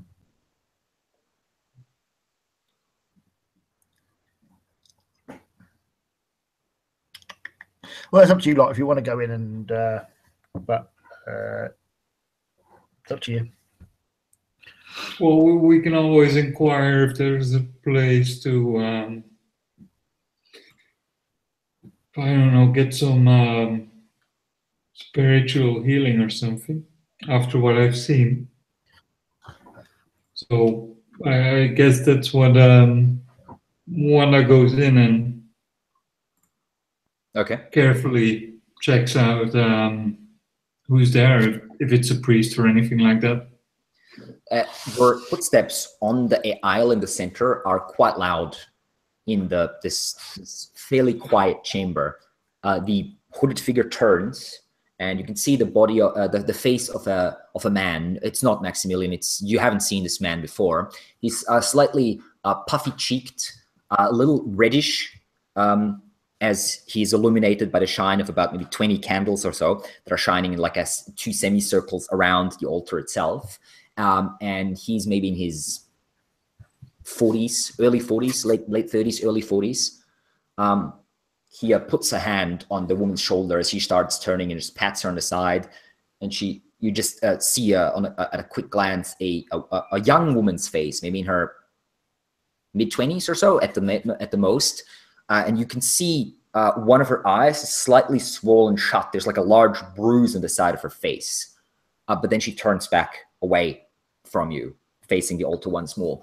The priest, what you assume is a priest, judging by the robes he's wearing, a priest of the God Emperor, takes a few steps in your direction and stops then and says, "Welcome, sister. I have not seen you here before." As he speaks, you sense that this guy has been drinking. There's quite a bit of alcoholic fume coming from his mouth. Even though you're standing like 2 steps away, you can just still smell it quite distinctively. But he seems fairly steady on his feet. Mm-hmm. Although his cheeks are definitely ruddy, and his nose also a bit. And his eyes are a bit sort of teary. What do you seek here? Good evening, Brother Wilhelm. Well, Brother Wilhelm. Brother Wilhelm. My name is Wanda, and I came in with a caravan, with Maximilian's caravan today. Yes, Uh, I've heard. Well, Were you with the ones recovering the bodies? yes. See, oh, thank you. This was quite a shock to me. So I was looking for.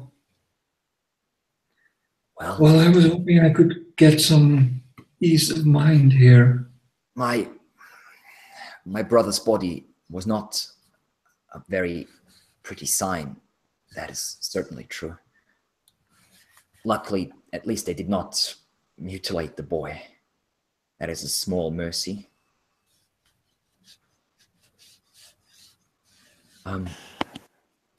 If you wish to pray, you're always welcome. I ask you, if you can, not to disturb Enid. Please, she has lost a husband and a son.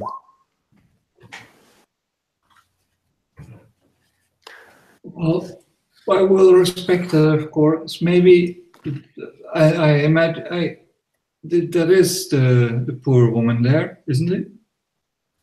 Sorry, what did you say? Didn't catch that. That's a poor woman over there. That's Yes, mourning. that is her, Enid Tryman, my brother's wife. Well, I will come. You know, I will come back at a later time. I don't want to interrupt her mourning. Of course, the temple doors are always open. I'll be Thank here you, for at brother. least another several hours. There are Thank you. funeral arrangements to prepare. Okay, and then I turn around and head back out, inform the others what I've seen. I'm assuming the other three were standing, like basically outside waiting. Yeah. Yeah. Okay. Well, I tell them what I've seen, and that there's just a priest in there who's been drinking quite heavily, apparently, and the widow of the guy whose body we recovered, and that she had this huge bruise on her face. So that was a bit unexpected. So somebody had recently assaulted her. Her husband was Heinrich, right? Yeah. And her and Heinrich's son was the boy. Yeah. The boy wasn't mutilated. The husband was. Mm-hmm. Maybe was the priest willing to talk? Like, he's drunk, right? Yeah. Maybe Might be. If we find him alone and we give him more booze, maybe then we can get him to speak. Because maybe we could ask him some questions about Maximilian. That would give us some leverage or information, fill in some gaps before we talk to Maximilian. Yeah, but I don't know if now is a good time because he's occupied with the widow. And also I was thinking, what if somebody hit her because she was saying something she shouldn't be saying now? What if she got bruised after this happened? The bruise didn't look super fresh to you. You only caught a quick glance, but it didn't look like it would have happened within the last couple hours or so. It was already fading, basically, a little bit. 3 days old? Hard to say exactly, but not probably not from this day. Maybe yesterday, the day before. Okay. The day before that, it's hard to say. Like I said, you only caught a quick glance in candlelight. Mm-hmm.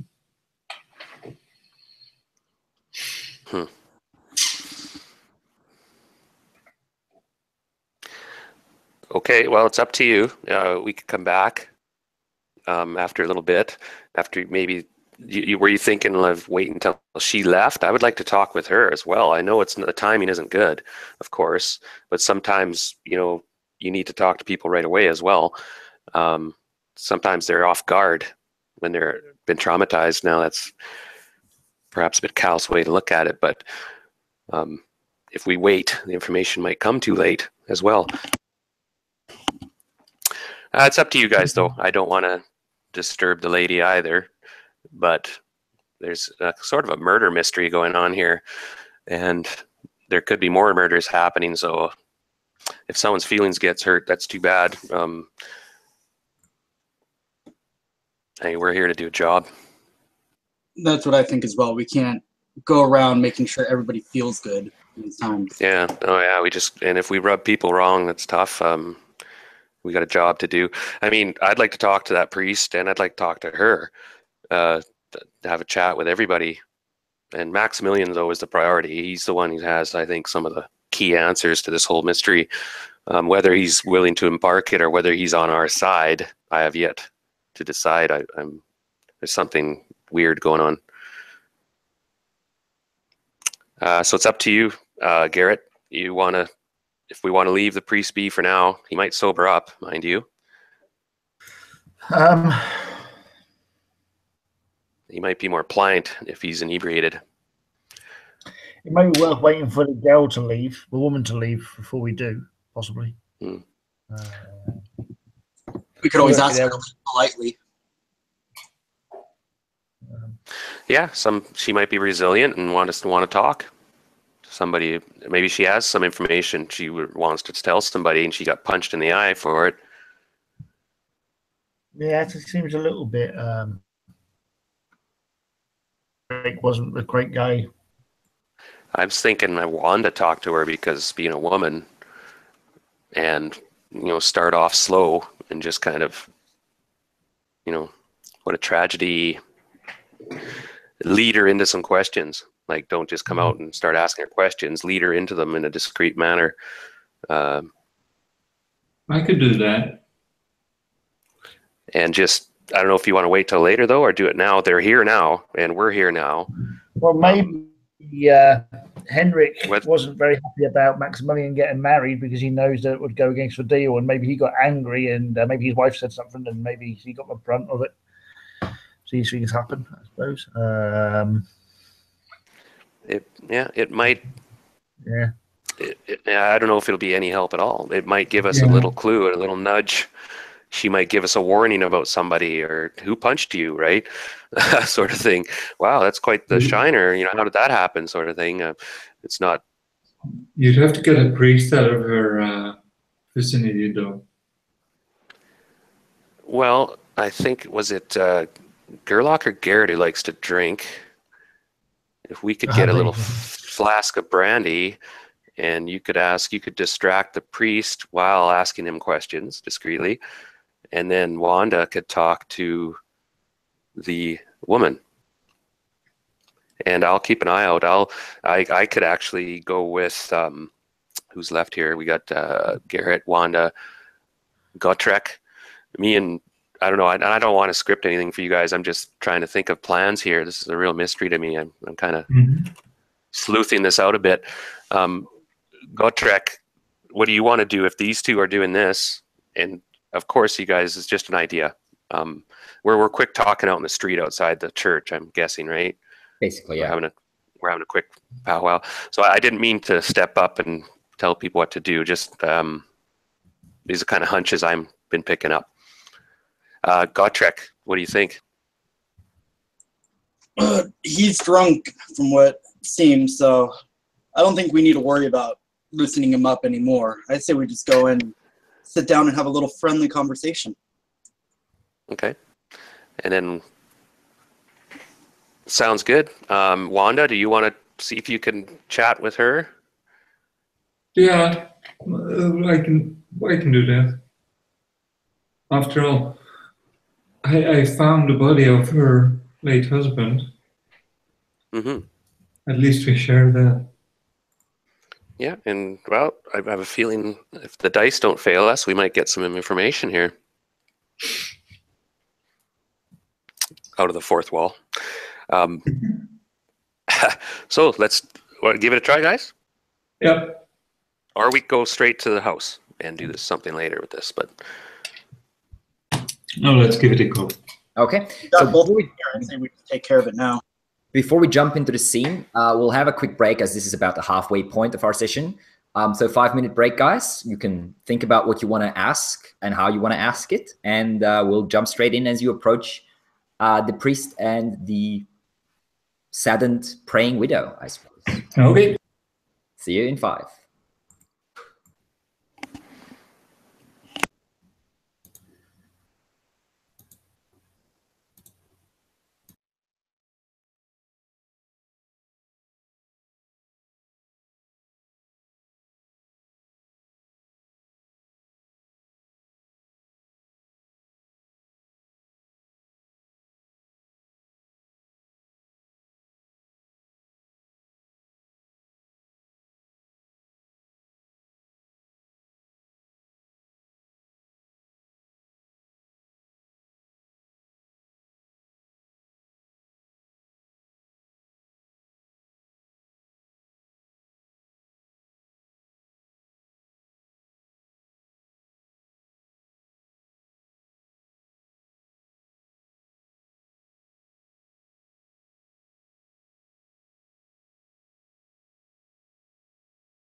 All right, guys, back and ready whenever you are. I'm here. Excellent. Hello. Also here. Moved back down, Darren, again. Oh, right. Let me have a look here. Yeah, again, I'm so sorry, guys, for It's okay, don't worry. well, Someone wants to play as well. yeah, Cat wants in. Yeah, that's awesome. My brother phones me at 6:30 this morning. He's like, the power went off on the fence. The goats are out. The cows are out. Can you give That's me okay. penny? That sort of It stuff was, happens. it was funny though. I was rounding up these goats and carrying them back, and then I'm, oh shit, I'm getting late. I gotta go. Well, that's now you know what it feels like to be a game master. Yeah, yeah. At least they and weren't backed by orcs. Yeah, I'm glad I didn't miss too much. I was about 35 minutes late. Yeah, we started about 15 minutes late or so, so you only missed about maybe 15, 20 minutes. Yeah, and I know, yeah, I DM a lot too, and then it's, yeah, life's, I you know, as long as players don't do it consistently, that's the, yeah, you know, exactly. then it's like, Exactly. hey, That's the most important thing. yeah. So all right, I won't let you down again. No, I'm on it. Never promise things you can't. That's true. Hold up to. Anyway, James, you back? Well, that's probably a no. No, yeah, man. Excellent. Okay, so jumping back into the scene, you're in front of the shrine of the God Emperor in the center of Vorberg. The plaza is dimly lit around you. There's still people standing around and talking and whispering. And you are now looking at, again, the backs of the priest and the widowed woman praying in front of the altar. What do you wish to do?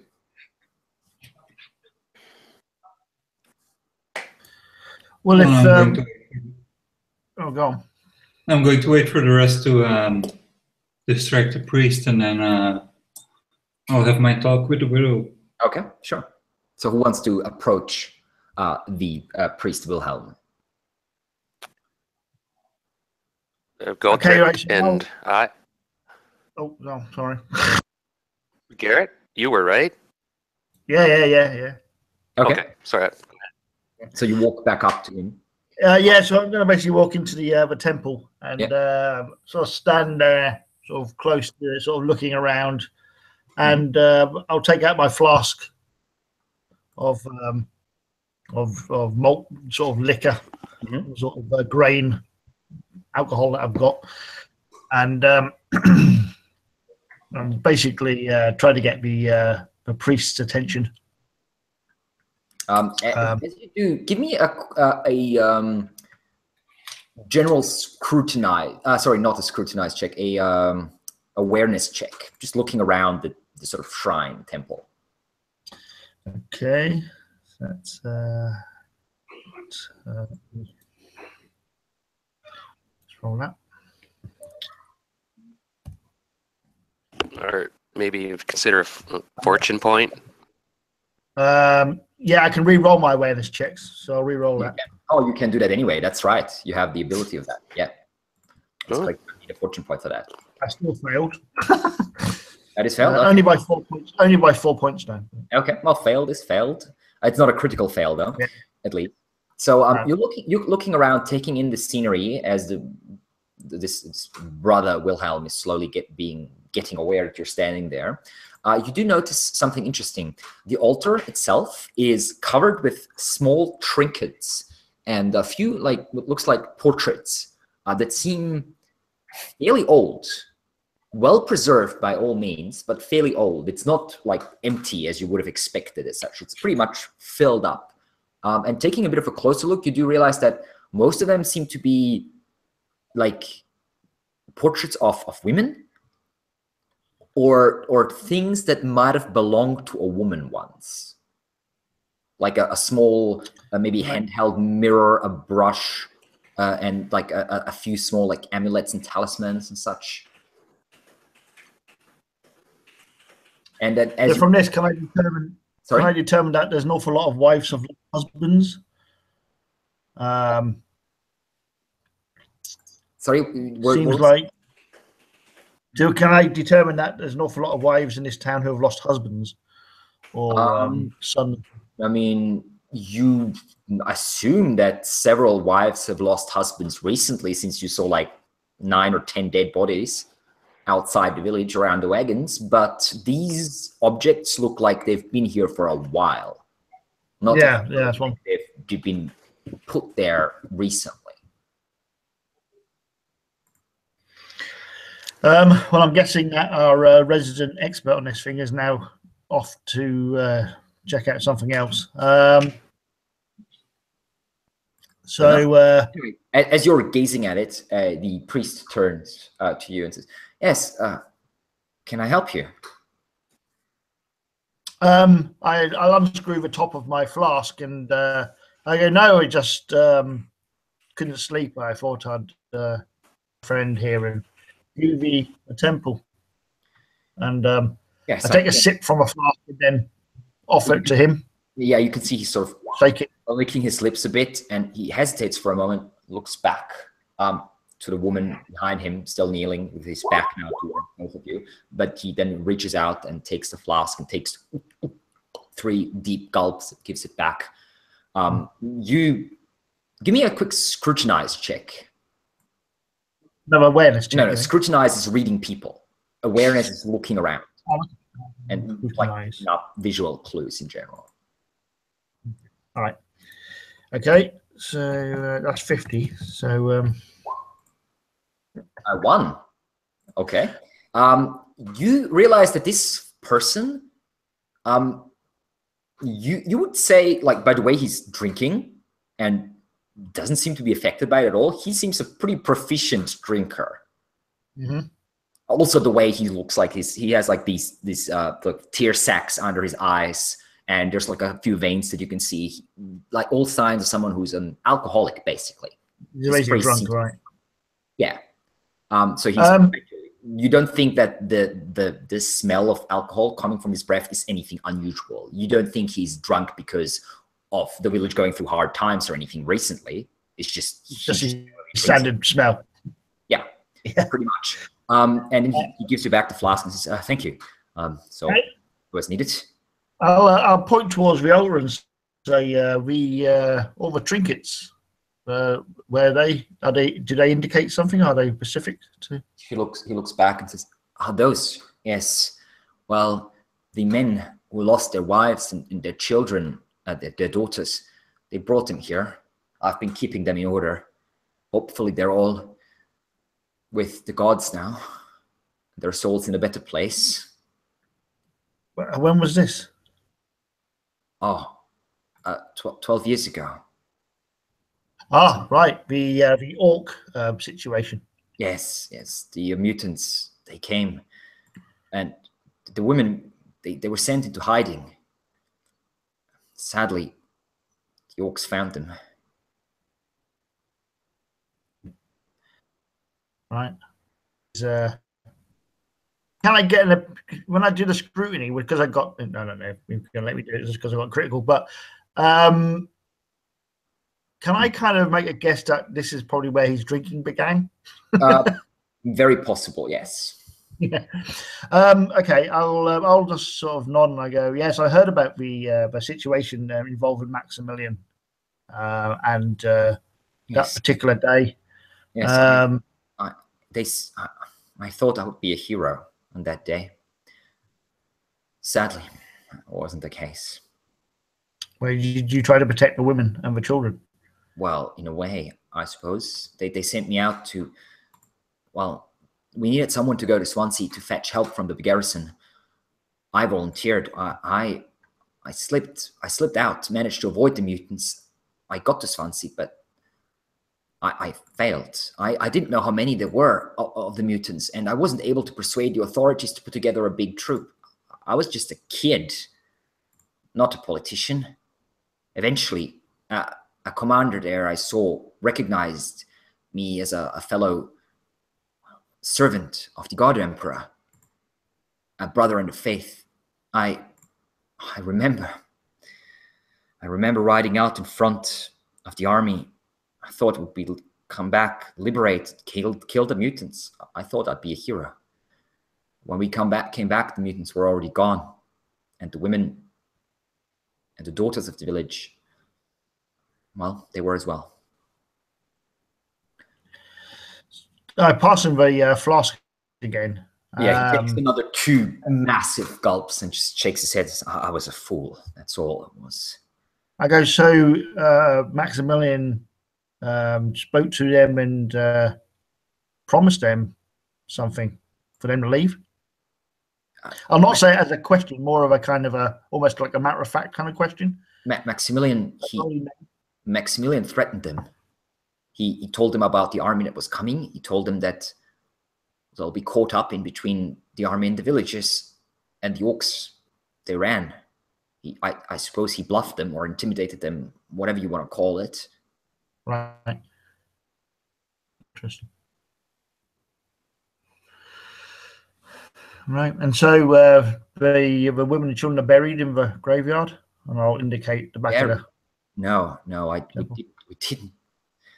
That's the worst thing about it, friend. We didn't see any of them ever again. The orcs, they took them with them. They probably ate them or something. I'm guessing, or worse. Right.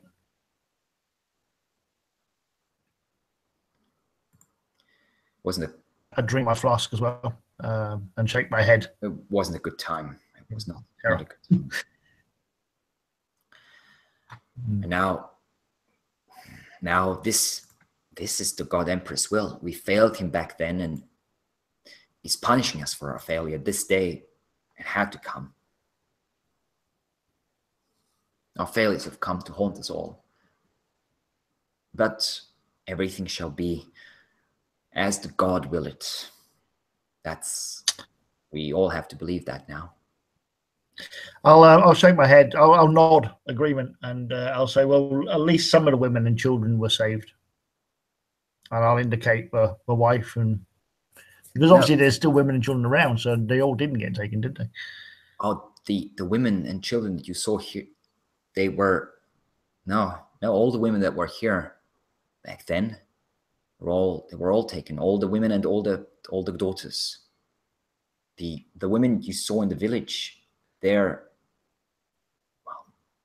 most of the men have remarried in the 12 years since. So they're not from here originally then? That is true, yes. Most of the women are not from Vorberg. And Maximilian's sister? And the surrounding villages. Maximilian's sister?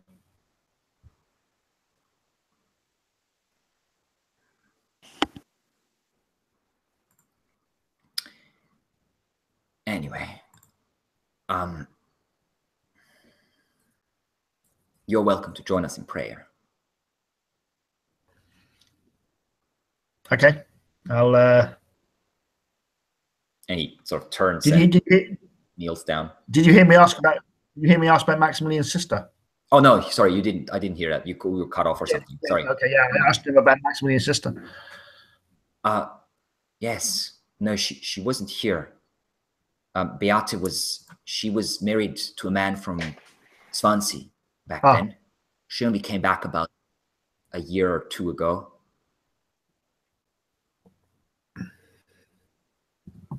Right.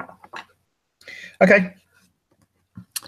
I'll nod to him and I'll thank him, and I'll sort of stand around looking reverent. I'm not going to pray or anything. I'll just. Okay.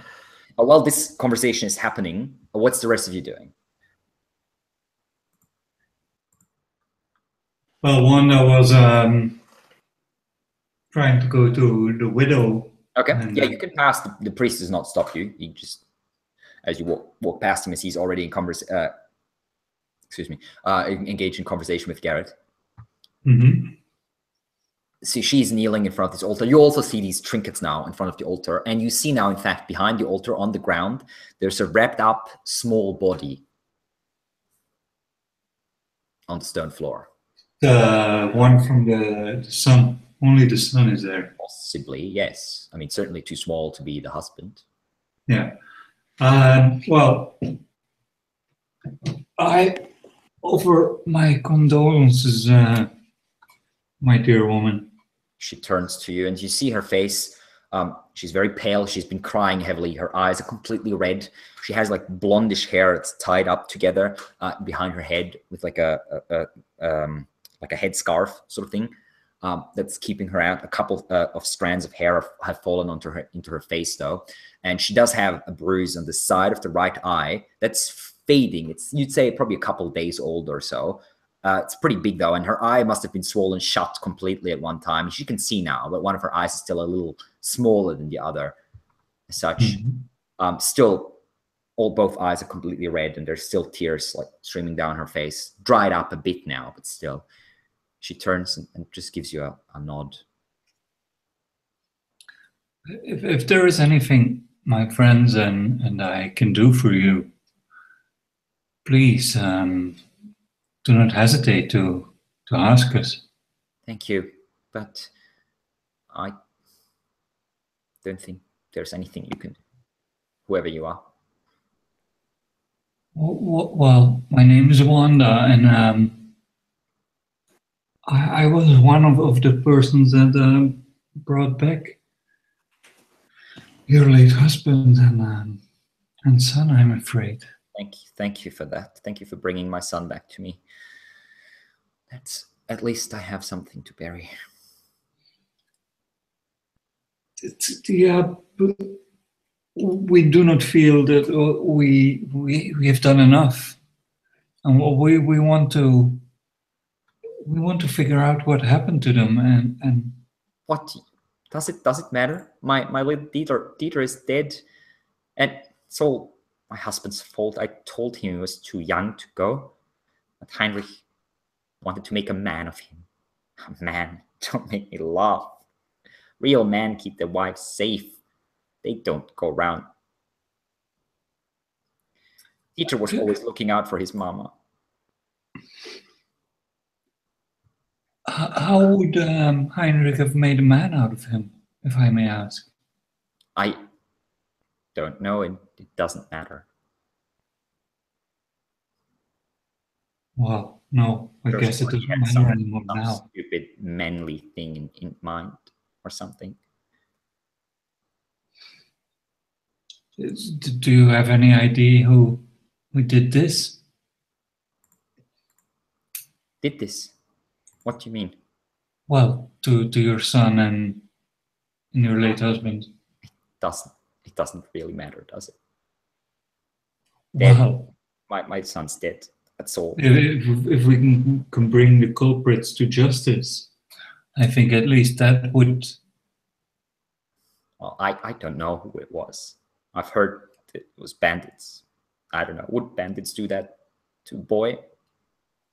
I don't know. I don't think so, madam. I really don't. I don't even understand who would hit a poor woman like you. That's a memento for my late husband to remember him by.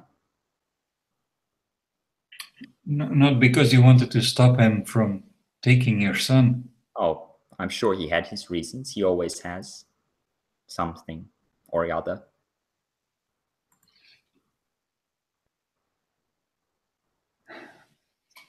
Well, there must be something we can do. There's nothing you can do for me. Thank you for offering, though. Unless you can bring my son back to life. And unless you're some god in disguise, that's probably not going to work well. Afraid not. And I put my hand on her shoulder and try to comfort her a bit. She doesn't react at all, like to your hand on her shoulder. She just keeps like staring at the ground, like at the body of her child beyond the altar as well. Mm-hmm.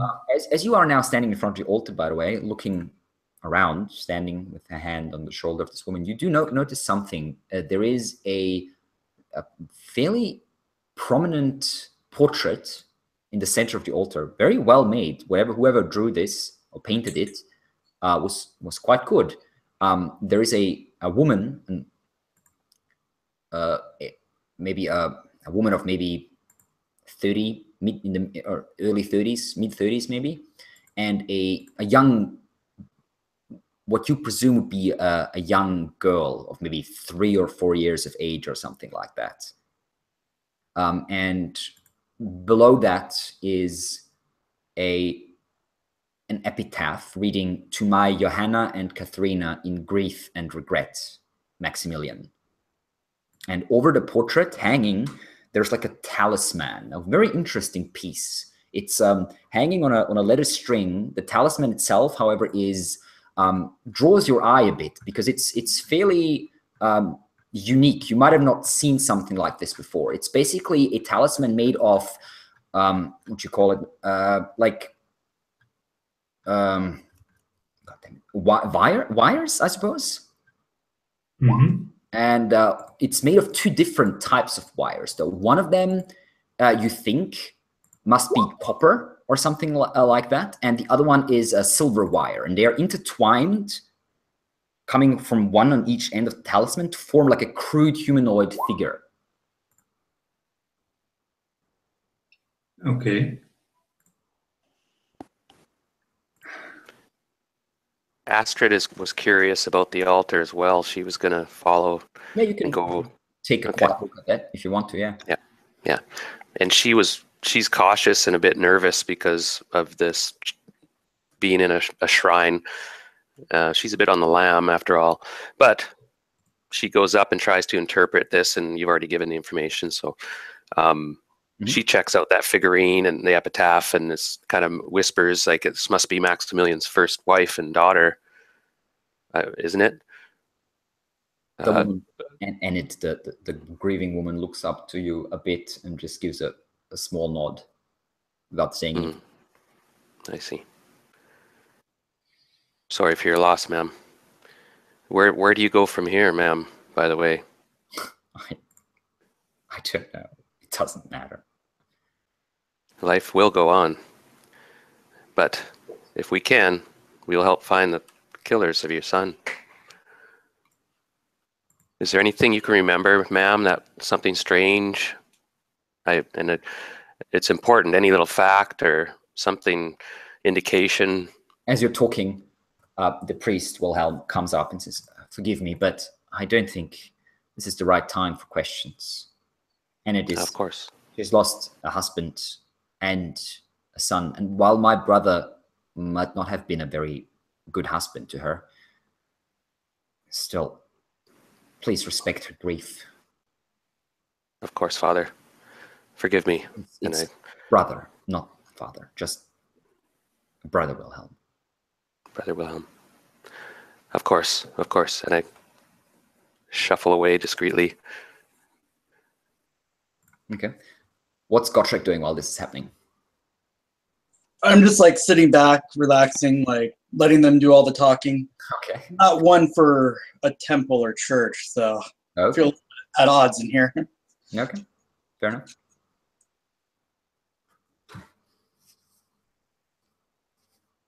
So, anything else you want to achieve here? No. Wanda leaves. Okay.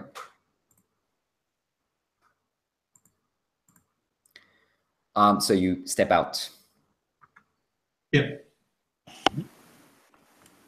That was really weird. What'd you find out from the brother? And that's Maximilian's brother. No, not Maximilian's, Heinrich's. Oh, okay. Heinrich's brother. Okay. Sorry, I was hitting panic button there a minute. So I asked these guys what they found out.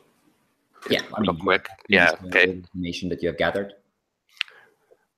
Well, there's small little, like, and Ostred's gotten a little excited. I know things have been a bit grim and whatnot, but it's a pretty grim world. But she's so far been exposed, and she's getting a bit excited about this mystery. And it's kind of, she's young and a bit not smart either. So she's like, "Oh, what do you guys think? Like, think we should go talk to Maximilian now?"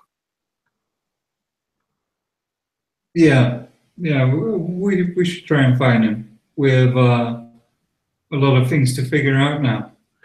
Yeah. So what did we get there for clues? Like, She said, I would think there's like a ritual to turn boys into men, right. and that may have gone wrong. Rituals that you've heard of. Usually it's some sort of hunting or something along those lines in more rural areas. Yeah, well, They've stirred something up. They found something.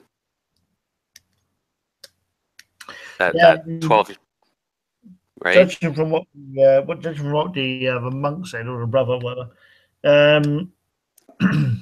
basically, Maximilian didn't actually promise anything. He just threatened and warned them and told them that there's going to be an army coming or something, and they all ran off because they were scared of doing that. Which is fair enough, but they took all the women and children with them. Yeah, I know there's something that doesn't add up because the deal fell through. Yeah. They killed everybody. So I mean, well, we don't know if they killed them. They just took them. Or enslaved them or took them. I mean, isn't that reneging on the deal? Like, what kind of deal did he make? Here, take all our women and children and leave the rest of us alone? Or I don't know. There's a lot of red herrings here too, though. Like, we got to watch that. Yeah. It does seem a bit strange that he's threatened them and they all ran off because they were threatened, which sounds like convenient thing for Maximilian to tell everybody. Oh yeah, I threatened them and they all exactly. Which I think is a little bit of a lie. And the price was way too high as well. I mean, yeah, exactly. It's no deal. It's like women and children first, but wait a minute, I've worked it out that we swap that and women and children die. Yeah, and everybody out there at the moment have all come from other places, so they're basically remarried. And also that priest. But is this something that happens every so many years? Maybe they remarry, have new children, and the orcs come and they give the children over, but this time they didn't want to. It's a short generation, if it's a generational thing. But we have to, there's some pieces missing, definitely. That priest, though, was he genuine? You felt he was like... Yeah, I think he was a little bit too drunk to be not genuine. I think he was really affected by it. I think whatever happened to him, whatever he did or whatever he thinks he did, he thinks he failed. And I think that's all part and parcel of it. So I believe what he said. I believe what he said. He seemed pretty honest. Any other leads you guys can think of? Any other leads in this town we haven't pursued? Because this Max, I don't know. I don't trust him. I'm also worried if we start snooping too much around the city, like word might get back to him. But I suppose we want to be on their good side. But on the other hand, it's like, hey, this is serious. We got a job to do. I'm not afraid. Push some buttons. We haven't actually been given a job to do, have we? No. Our job to do is the finding of the wagons, which we've done. That's what I mean. Awesome. Job to do, has he? Yeah, Astrid's just doing this because she's excited. This weird murder mystery and this evil presence, and she's a bit naively thinking like, "Hey, this will be interesting." But if you guys want, you guys lead on. But I think there's been what's happened up to now is I think it's warnings. These are warnings. The first for wagons, then Henrik, who just happened to be at the thing at the same time. That was a warning, personal warning as well. I think.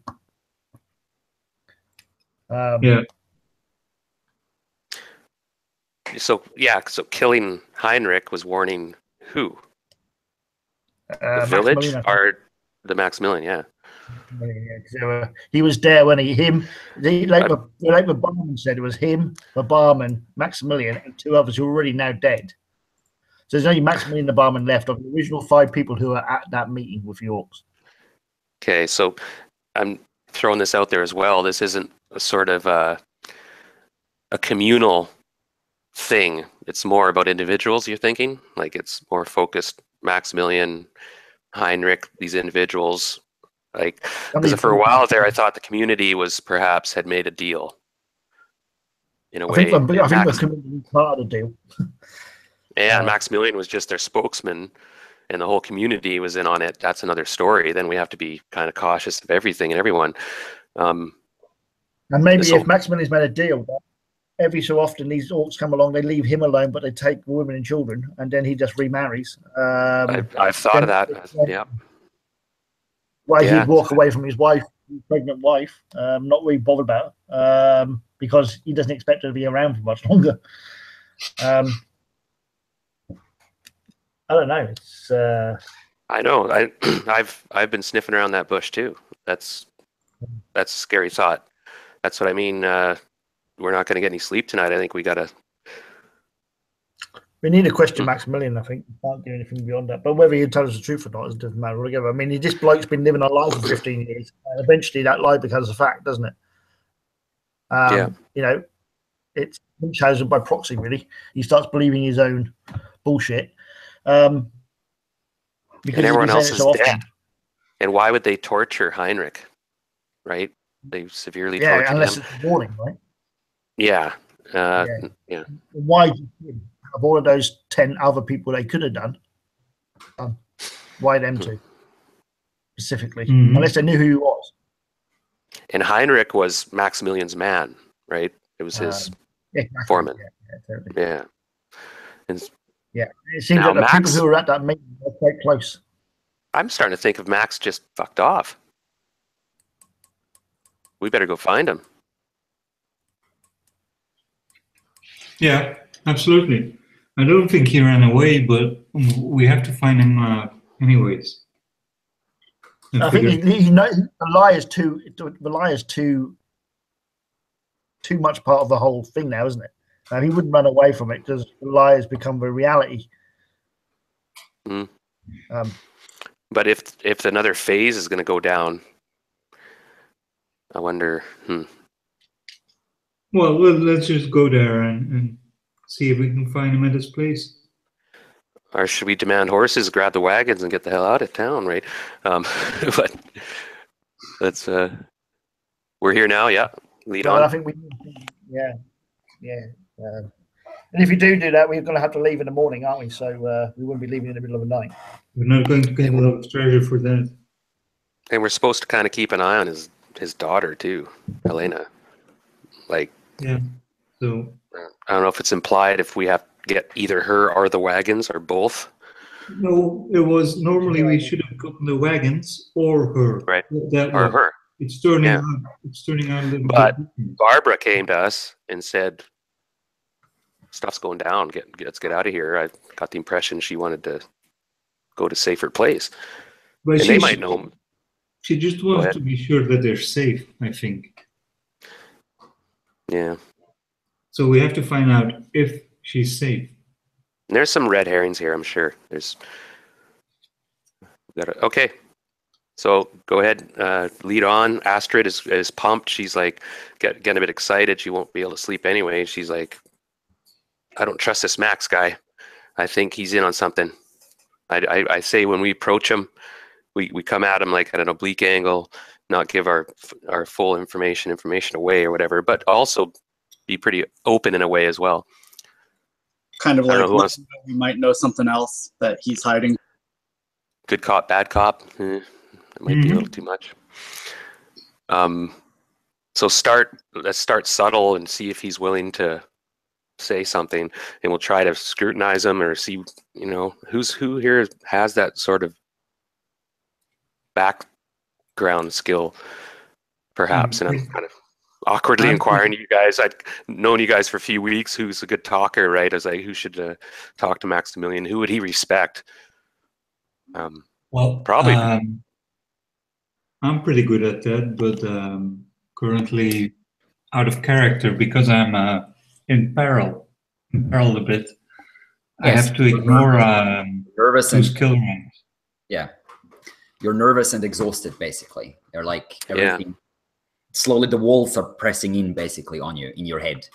In a way. On the other hand, because Maximilian, he's not from the same social class as I am, I guess. Yeah, what is your social class? I'm lowborn. Okay, Maximilian actually is as well. Oh, okay. Then it doesn't matter. Might have a connection. Appeal to his grassroots. if I talk to people of a different social class, I get a plus 20. Plus 20. Yes, she's used to deceiving people who are different from her, basically. Okay. Well, he's a rich merchant now. I don't know if that indicates he's moved up the middle class or whatever. Maybe. Bourgeois, right? Okay, well, let's go there anyways, and we'll figure it out when. Okay, so you're going to Steiger Manor, basically. Yeah. Steiger House. Okay. Yep. So you, as you approach, you do see that it's definitely the largest and fanciest building in the village. It has 2 stories, downstairs and upstairs, basically, and you can hear voices, most of them female voices. As you approach, the door itself is unlocked. You can open the door, and the interior itself is pretty fancy for a village house. There's pretty expensive, dark carved wood paneling, and you are looking into like a hallway, and then to the right, it opens up into a large room, and that large room seems to be filled with women and children. As you look in, one of the Maximilian's, or Andre's, a guardsman, the man called Jürgen that you traveled with, is sort of sitting and on the lowest stairs, or to the stairs that are leading up onto the top floor. He gives you sort of a nod as he sees you entering, but doesn't react otherwise. You get the impression that this is where all the women and children of the village were basically gathered to protect them, or to keep them in one place. And you do spot Helena and Barbara both sitting in a corner, looking, it's hard to say from a distance, unsure for certain. And there's also this older woman that you have seen before, this fairly stern woman, Maximilian's sister, Beate. She's sitting in a sort of a large wooden chair on the side. It looks nearly like she's sort of throning above the room. She's definitely, there's like a bit of her holding court in this room with all the women and children here, in a way, keeping an eye on things, basically. Do we know if the Maximilian's sister is his biological sister or a sister-in-law? You do not know.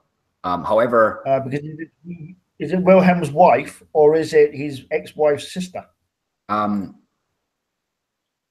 Wilhelm's wife? No, Maximilian's his dead wife's sister, which makes you don't know. Or is it? You don't know, right? Okay. What? Now, what you do realize very quickly is nearly all the women here are quite young. Like they're in their like early 20s, mid 20s, most of them, like 9% of the women. There are about maybe 30 or 40 women gathered here. So a fairly large crowd of women. And as I said, most of them are quite young. Well, we established that. Yeah, I know. Just Yeah. something you notice immediately after looking into it. No Maximilian. Maximilian is not to be seen, as is any other man except for Jürgen, who's sitting on the stairs. All the other, except for a few like boys and girls, children, there's no grown man otherwise to be seen in this area.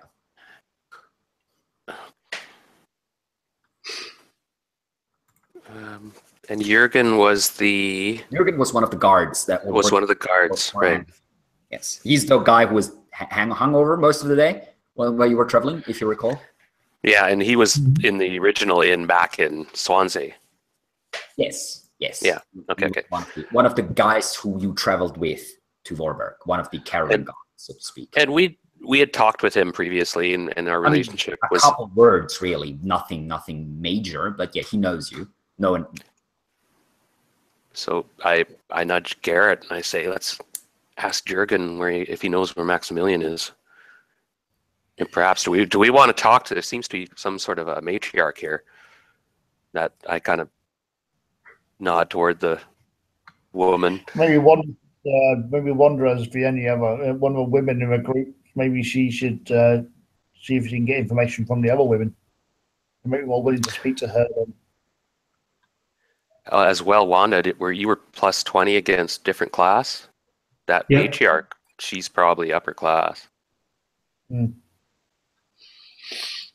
Cut it down a bit Yeah. on metagaming talk, guys, please. It's getting a bit out of hand now. You can't really compare character sheets and stuff like that, please. Right, sorry.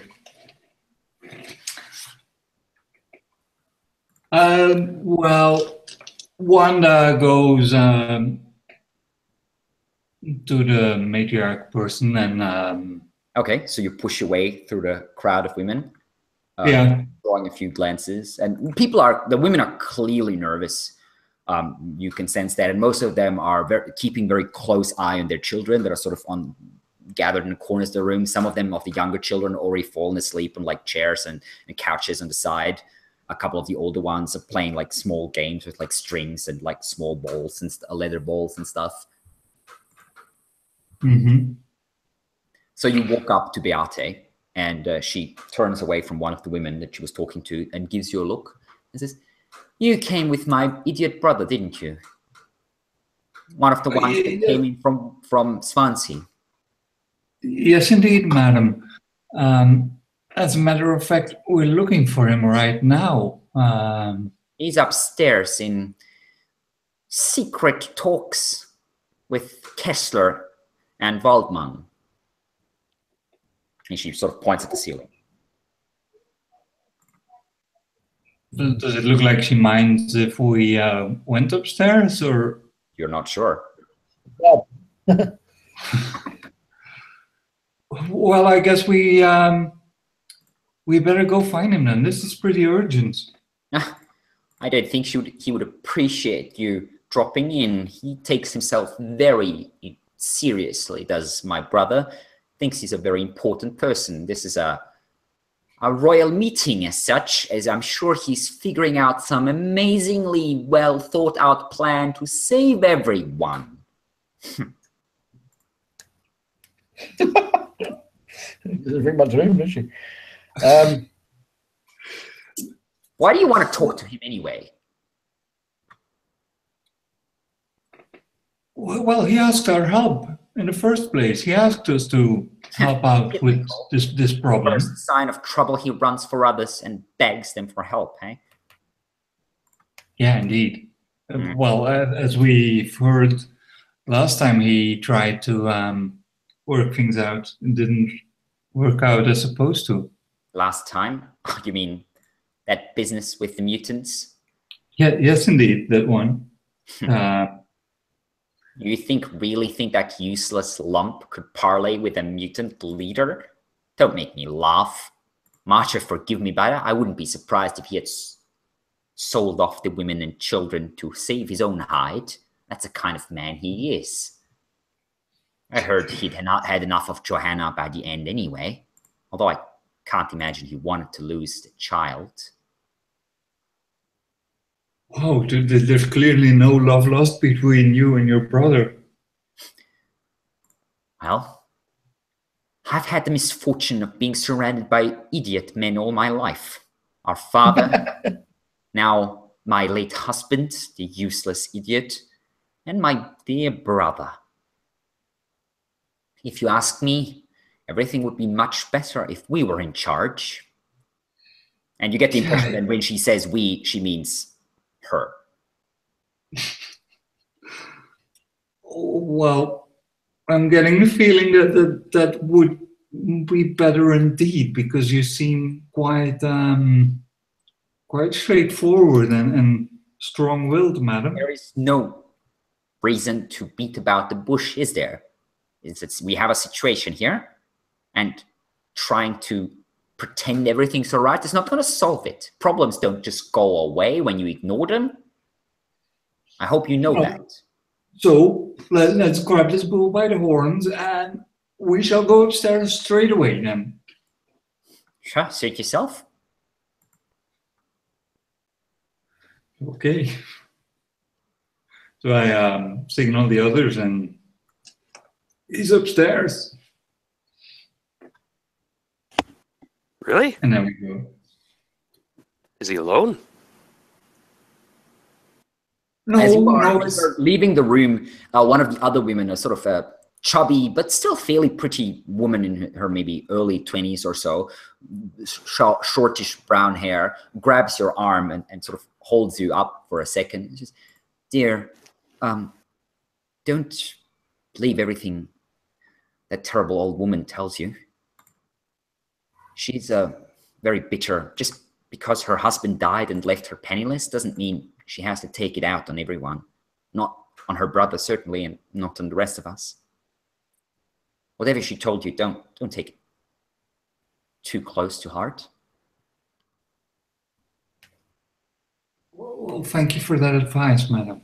We will certainly keep it in mind. Of course.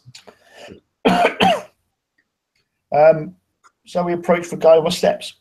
Yep. Yeah, Jürgen. I presume he's dead to stop people from going upstairs. I'm guessing. Maybe.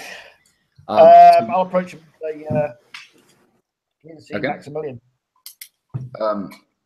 He's talking to Andre and his son. They've been at it for a bit. He said that he's not to be disturbed.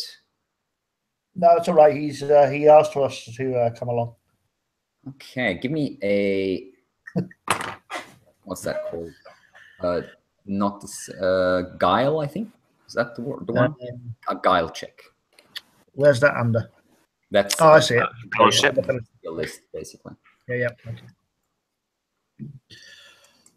Right. Okay. Here we go. It's 42. That's not too bad, actually. He I was about as gaily as a. He looks at you and says, "I think I would have heard. He didn't tell me to let anyone pass. He said he's not to be disturbed. Sorry about that. I'm sure if you come back a bit later, he'll be available." Well, maybe we'll be leaving a little bit later. Is there any chance you can go upstairs and tell him that if he still wants us to hang around, then maybe he should speak to us? In the middle of the night with the bandits outside? No. Whatever they are? Are you crazy? A death wish or something? Possibly, but you know. He looks at the rest of you. It's like, is that actually true?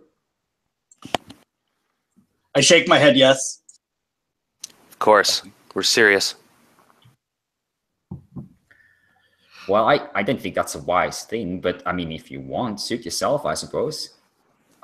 You probably just. Well, I think Maximilian have a different idea around it. If you'd like to let him know we're here to speak.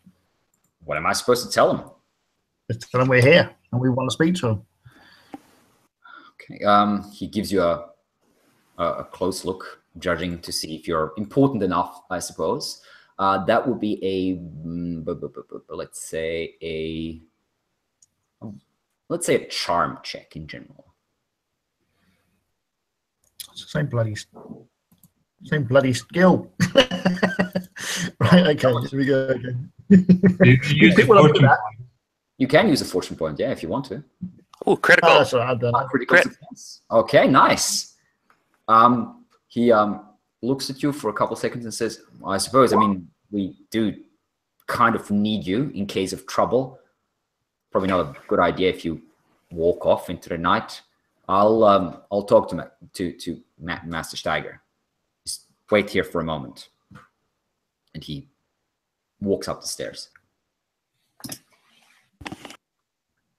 You wait for a couple, like 2 or 3 minutes, and then he comes back down and sort of gives you a gesture.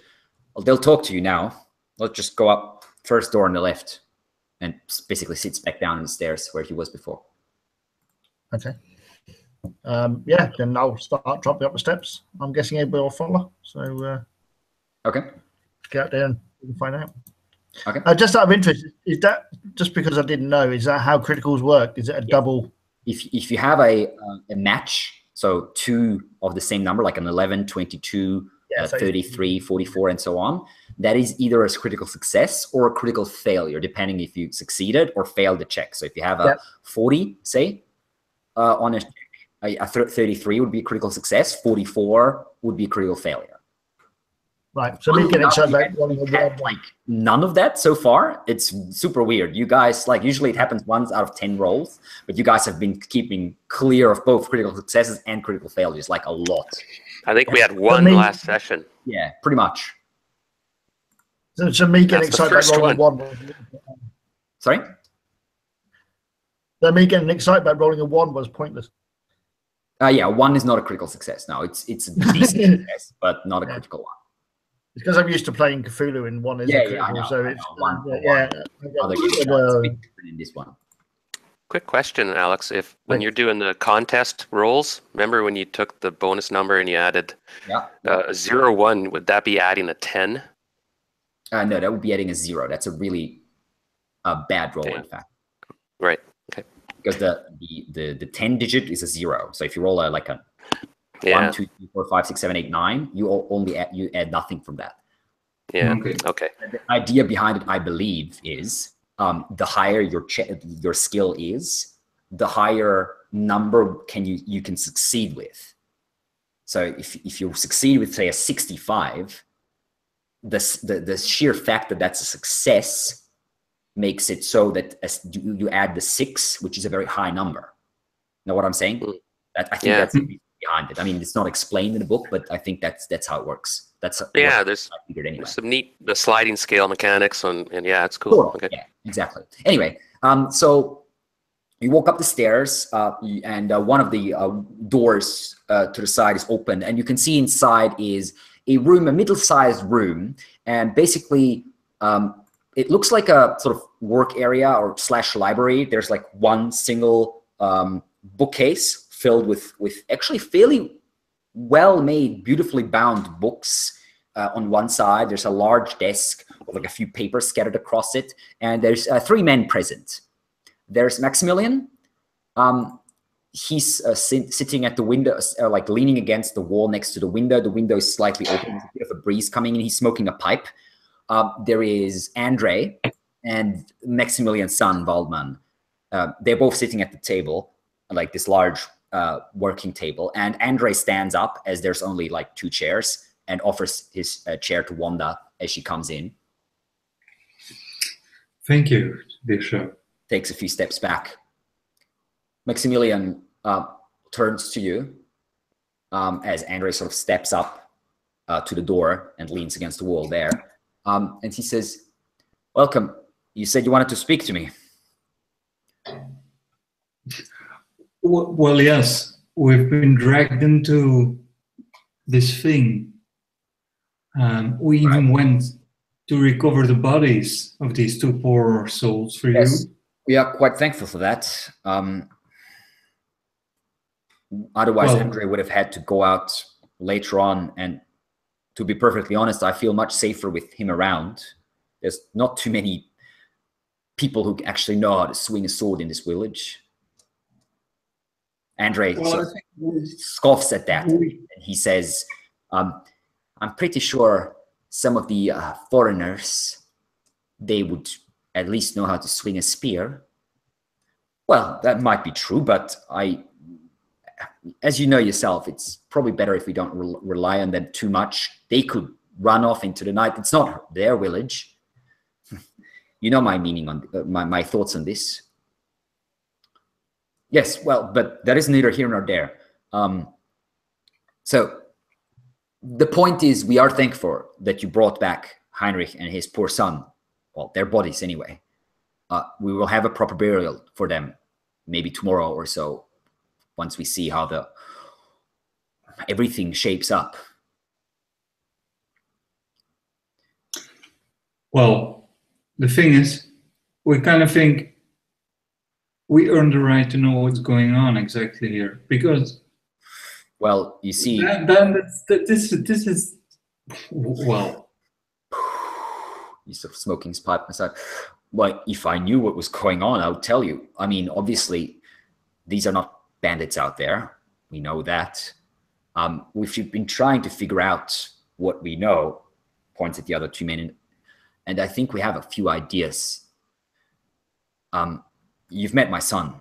He's a good man, despite him being unwilling to take over the family business.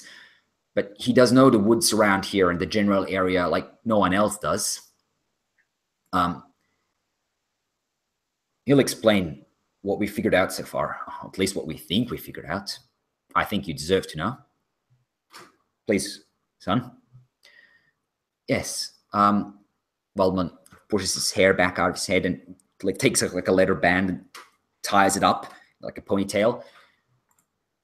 Now, as you probably know, that the story about bandits is obviously a lie. The convoy was attacked by mutants. When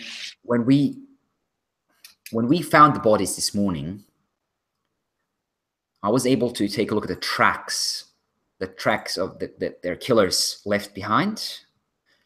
It seems like they're moving up to the old hill road. I'm pretty sure I know where the mutants are camping. There's a cave under the summits of the Horned Monk. A very strong defensive position. That road leading there, goat trail really, is the only approach any larger group would make, and the mutants would be able to rain death and, well, rocks, arrows, spears, whatever they have down from above at anyone trying to make such an approach. There's the problem we have is, you see, there were no reports or even rumors of a mutant band in the area. These bands, they pillage, they attack villages. Wherever they came from, they came directly to Vorberg, bypassing any other targets along the way. Otherwise, the road wardens of Swansea would have caught a whiff of them at least. And he looks at his father. Maximilian nods. The only mutants who are familiar with Vorberg and who know where that cave is are the orcs that attacked us 12 years ago and killed my mother and my sister.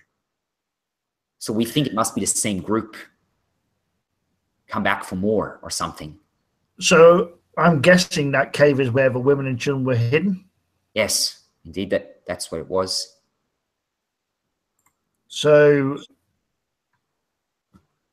do you think there is some connection between what happened 12 years ago and what's happening now? Because, well, for me, it seems like it's that's what I told you. Pretty. They must be the same mutants, the same orcs that were here 12 years ago, or at least maybe led by the same orc. Otherwise, he wouldn't have this information. He wouldn't know how. He wouldn't know how to get to Vorberg, and he wouldn't know where the cave is. They wouldn't know where the cave is. We thought our Steiger had a deal with these mutants to ward them off. A deal? I didn't make a deal with them. I just told them that they'll die if they hang around. Luckily, I was convincing enough that their leader bought it and they ran off or retreated, whatever. Does he seem honest? Give me a scrutinize check.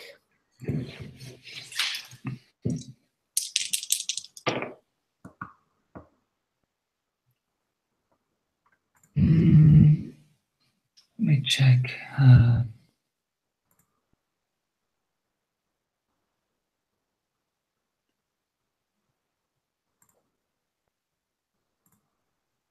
71 is not a success, of course. Okay, so you're not certain. I mean, he's certainly stressed, seems stressed, but that's not surprised. That's not surprising. I'll say you don't think there's any coincidence by the very fact that one of the very 5 men who happened to be here with you when you did that negotiation 12 years ago is one of the very men that was drawn out of a group of 12 men, because I presume there were 10 on the road and these 2 makes 12. No. And no. Strung up. I don't think it's a coincidence. You don't think that's coincidence? I don't think so. I think the orcs must have recognized him from before. They must have known that he's one of our leaders, and they must have chosen him to send a message, probably. Maybe they even want us to know that they're the same, taunting us or something. Maybe they came back for some sort of revenge or something. I'm not sure. I mean, orcs, I don't know how these mutants think, what's going on in their crazed brains. So, am I right in thinking that you're asking us to join you, well, taking these mutants out? In a way, We need more information first. We need to know how many there are. Anyway, I'll let my son explain. He's more suited to this.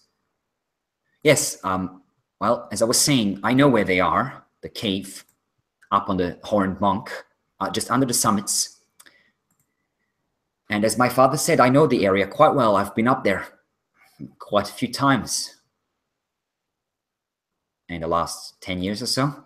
There is a secret way, another way, only accessible by a small group, a small climbing path that leads up the back of the hill and will bring us up behind the ridge, granting us a view on the cave where the orcs are expected to be. It's the best plan I can come up with. A small group of us can make it up there, and we can take a look at the orc camp, find out how many there are, find out how well they're armed, whether they're making any preparations to attack soon, and hell, maybe even take out a couple of them if we can get them.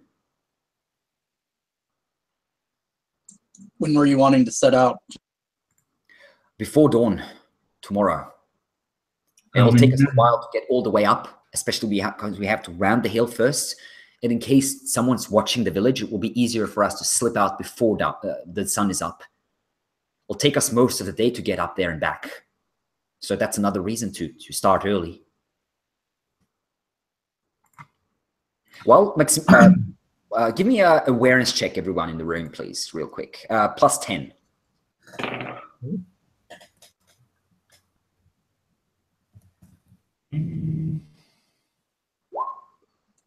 Fail. Anyone succeeds? Well, if I have to ignore 2 skill ranks, but if I have no skill ranks in awareness, It doesn't matter then. Okay, then I succeed. Okay. I succeeded. Okay, so 3 of you succeed. So all 3 of you notice while Waldman is talking, he's playing with something around his neck, and taking a closer look, you realize it is a talisman, and one that at least some of you,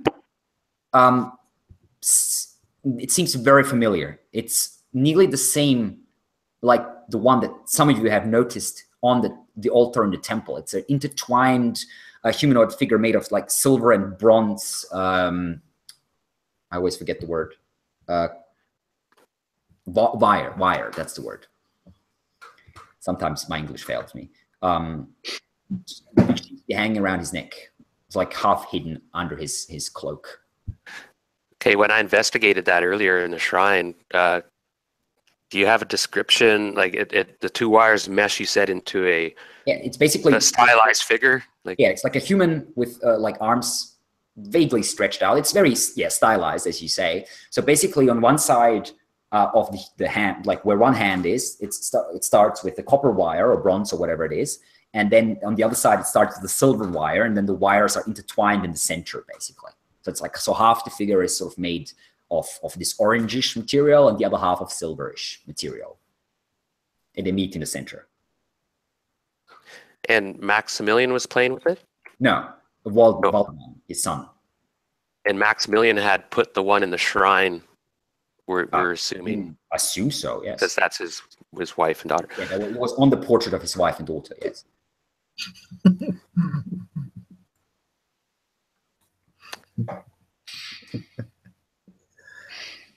Well, it's like what last cat. Sorry? There's the cat. Always fun. I think maybe we should, there's a few hours left before dawn, so maybe we should try to get some sleep. Yeah, and discuss. Probably by now it's like maybe 11-ish or so. So you maybe have like 6 hours or maybe 7 hours or so before dawn. So you can have maybe not quite a good night's sleep, but definitely a couple hours. Yeah. So Waldman says, as you say that, so you're in then. You're gonna come with me to the summit? Well, if we are, we'll be there at dawn. Sorry, what did you say? If we are, we'll be there at dawn. We'll meet you at dawn. Maximilian is like, if we decide. What do you mean if you are? You really going or If not? we are, well, we have to discuss it. Well, then do so. Do so now. We need an answer. Otherwise, Andre and some of the men will have to go, I suppose. I can't send my son out there alone. If he runs We will into guard the village. things, he's dead. Don't worry about me too much, Father. I know how to slip past them if necessary. Yes, but I'll still feel much better if you have a few people with you at least. And if an opportunity presents itself, you might even be able to strike a blow. Maybe take out a leader or something. These orcs, mutant scum, they're real leaderless. They're thrown into chaos. They might just start fighting each other and leave us alone. Andre nods. Yes, that is what I have heard as well. So could I motion these guys back a little ways? Yeah, you can step out into the hallway if you want to. Yeah. So Okay. I'll follow out in the hallway if that's where you're moving. and Yeah, we need quick question: did we find out what the trial was? Remember, What trial? we didn't quite. Heinrich. We didn't. No. Yeah, it was to test his son. But remember, we didn't make the roll, though. We didn't find out You have no clue. what happened there. No. Okay. What do you guys think? I just think there's something dubious going on here. There's something they're not telling us. Now, with my religious background, Astrid, did she recognize the stylized figure as like a martyr or some sort of saint figurehood? Roll me. Let's see, what kind of check would that be?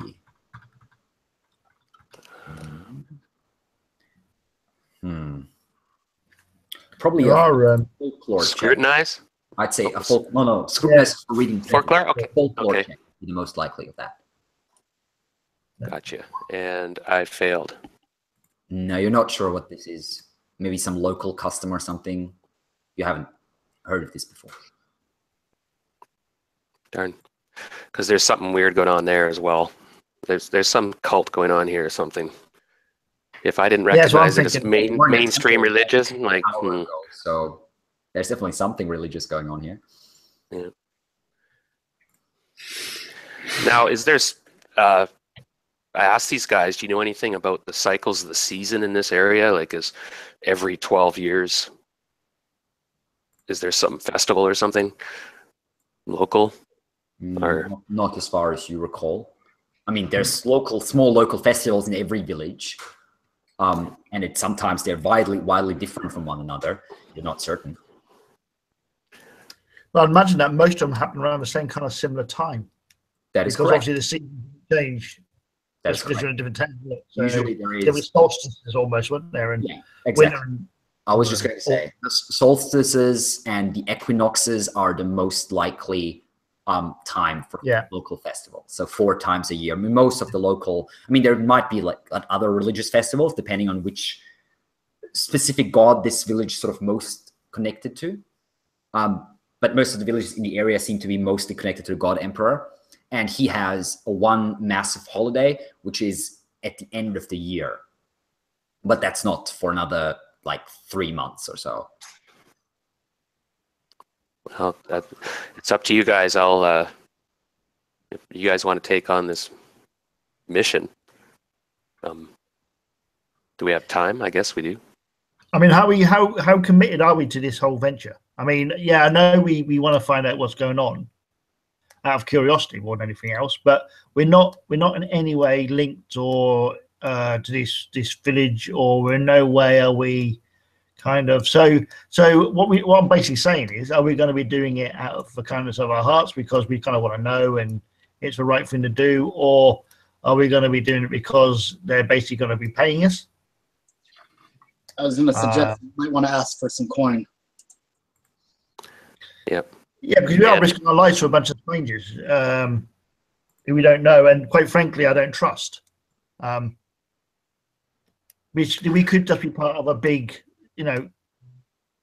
basically a cocked up attempt to save his own arse, and this is him trying to do it again. And then rather than hand over the women and children, which he did last time, Bishop was trying to wipe them out first. And he's got a bunch of willing patsies who he doesn't care less about and aren't part of the village, that he's quite happy to let them run to their deaths. Nothing to him. If he's done it to women and children, there's nothing stopping him doing to us. Do you know what I mean? So, Yeah. What if we said no? What's the consequences if we walk away? Say no, we're bringing the hemp back to our boss. you get paid, and that's the end of that. And then the village, obviously, either one way or another, but either the women and children will disappear, or the village gets. We're on the payroll of Rafka right now. I mean, Well, in Exactly, the worst case, we get attacked when we're going back to Rafka.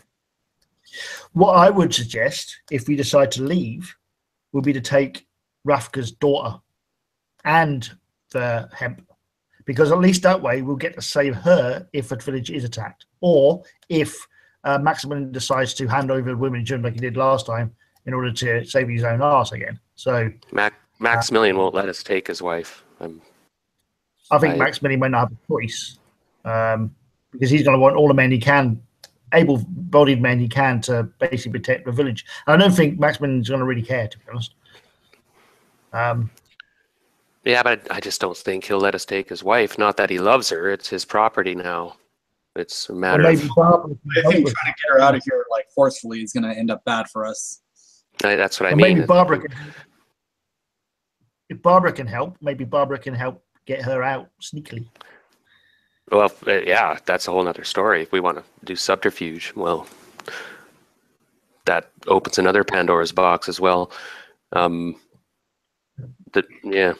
I just don't trust the thing. I don't trust the guy, and I think we're basically getting involved with something that could actually be. No, me neither. I think we're being set up. But Astrid's really curious, and she's adventurous, so she's pretty naive. She's like, she'd like to go figure it out, but now she's talking to you. She's starting to wonder now too, and go, well, gonna think of it. I mean, these people took out 10, no, not more guys on the road, and yeah, it may have been an ambush. But I didn't see any of their dead on the road. Yeah, but they could have taken those. Yeah, but that still means there's quite a few of them, isn't there? They're not going to turn up with 2 or 3 orcs, are they? They're going to turn up with a war band of some kind, which I'm guessing is going to be at least a good half a dozen.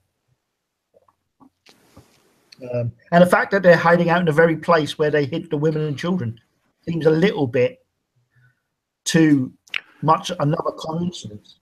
And he seemed a bit desperate for our help too. Yeah. Like he really wanted us to come. Well, it could have been real. What's at this cave as well? I want to know what this cave is all about. So it's got a name. And you name a cave because something significant happened. And Astrid says excitedly, like she heard that there were artifacts up there and relics and stuff. There could be some really rich loot. So I don't know. Why have they gone there? Why have they gone there? I don't know, This guys. land, I wouldn't feel this good. land is old. Yeah. The land is old. Well, our choices are basically we leave, try to get the girl out with the baby, take them back to her father, Amber Hemp, get our money and call it a day, or we go with the son, try to work out what's going on, and maybe make our decision at that point. If we look down at a camp of 20 mutants, then we're seriously going to have to reconsider our options. But I'm up for either way, really. I'm curious to find out what's going on, but at the same time, I'm not going to just run headlong into death just for the sake of a bunch of people I don't know. We can go, because it's only a day's journey. We can go get some information, find out what we're dealing with. Might be able to make a few coin while we're doing it. And if it's too much trouble, yeah, let's fuck off and let's get out of here afterwards. Yeah. Yeah. But let's make sure we don't let them know, like, we're sort of autonomous. I don't know if he can give us orders or something, right? Are we going to be under his command? Not until he gives us some coin, no. At the moment, we're volunteers, as far as I can see.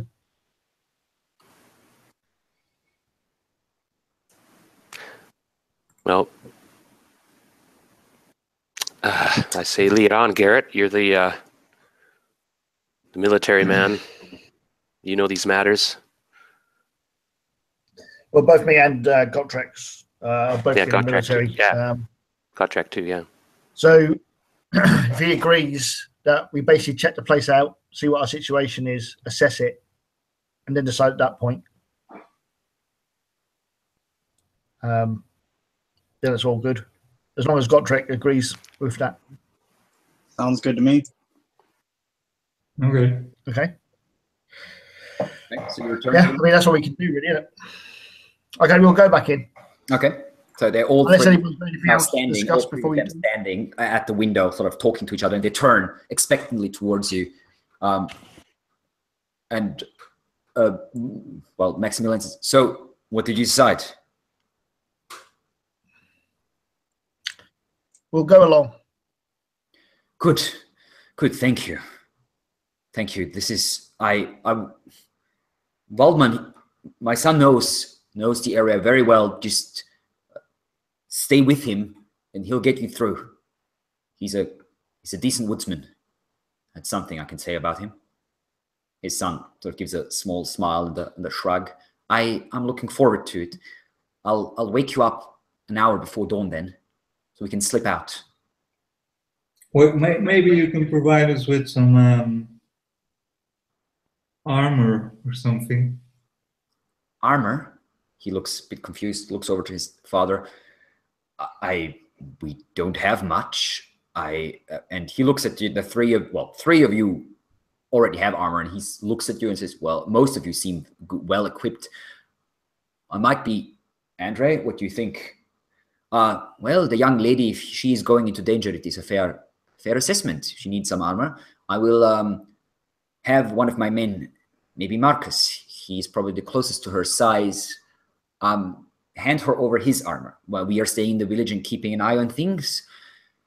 But she's doing the more dangerous job, so it is only fair, I believe.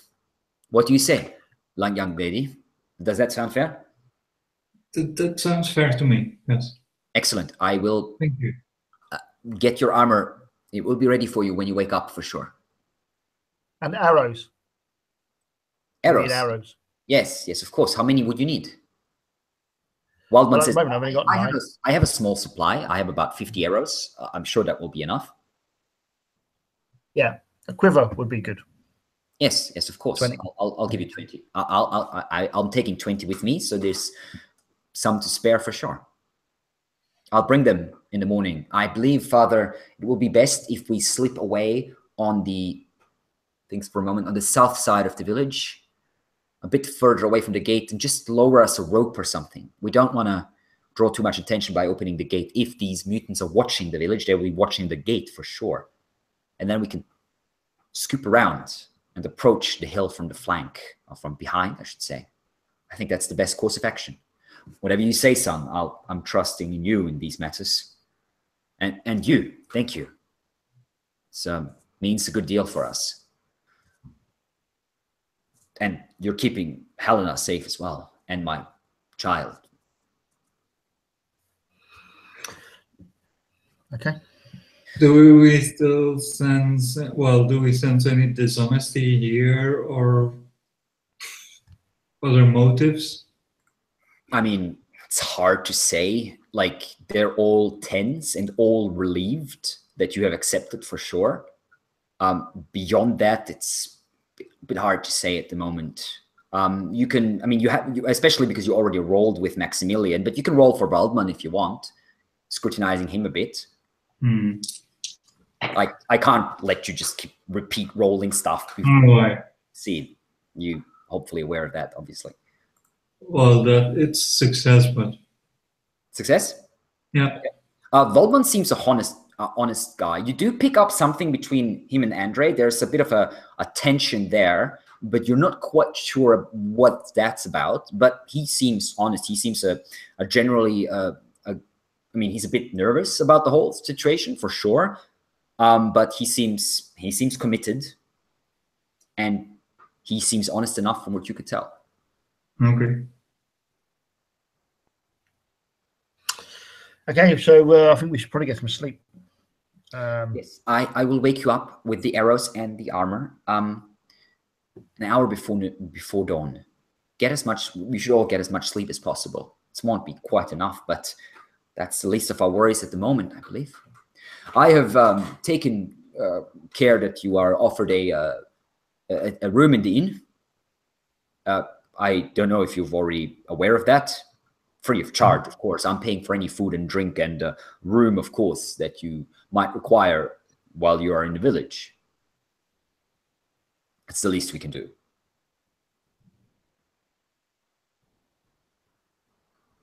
Thank you. Well, we'll head over to the inn then. Okay. Andres, so any last minute questions? We will not have much time in the morning. If there is anything else you want to ask, now is the time, I suggest.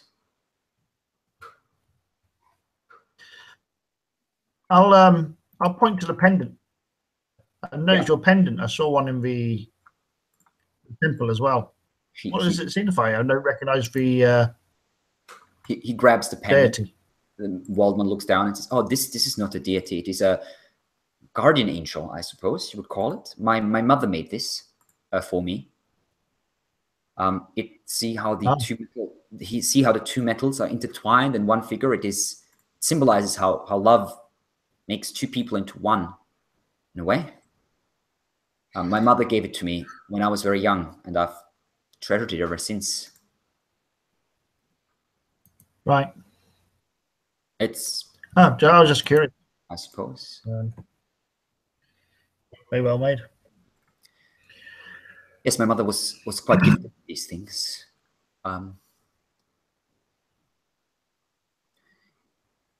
Well, if that is all, I suggest we get some rest, all of us. We'll set out, as I said. This might be a dangerous journey ahead, my friends. Stay sharp.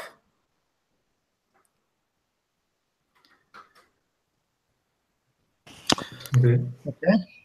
Yeah, they all nod to you, and Andre sort of leads you out and down the stairs. And while you're walking out of the building, he sort of quietly says to you,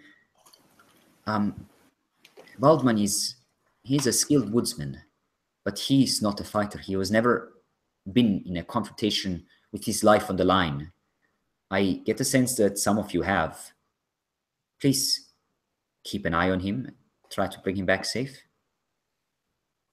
He's young, but he's a good man. We'll try. Thank you. Well, I cannot ask anything more. And if you get the chance, hit these mutants where it hurts. Good night.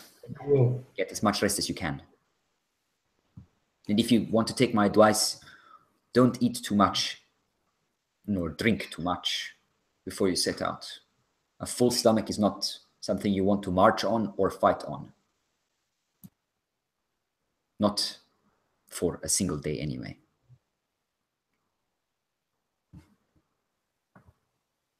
Thank you, sir. Well, good night to you, my friends. I will see you in the morning. Good night. Good evening. Good night. You step out and you see the most of the women and children, they seem to have gone to rest. There's basically lines of women just lying next to each other in the room next to you. A couple of them are still awake, looking up to you as you sort of walk past. And then you step outside and you see most of the men are gone as well. Some of them in like groups of 2 or 3 are patrolling around the village, carrying torches. One of the 3 or one of the 2 carrying torches. The other ones are carrying very simple spears, unarmored. They clearly don't have much in the sense of weapons and armor as such. And yeah, some of them are giving you like nods. And one of them, a young guy, gives you like a salute as he walks past.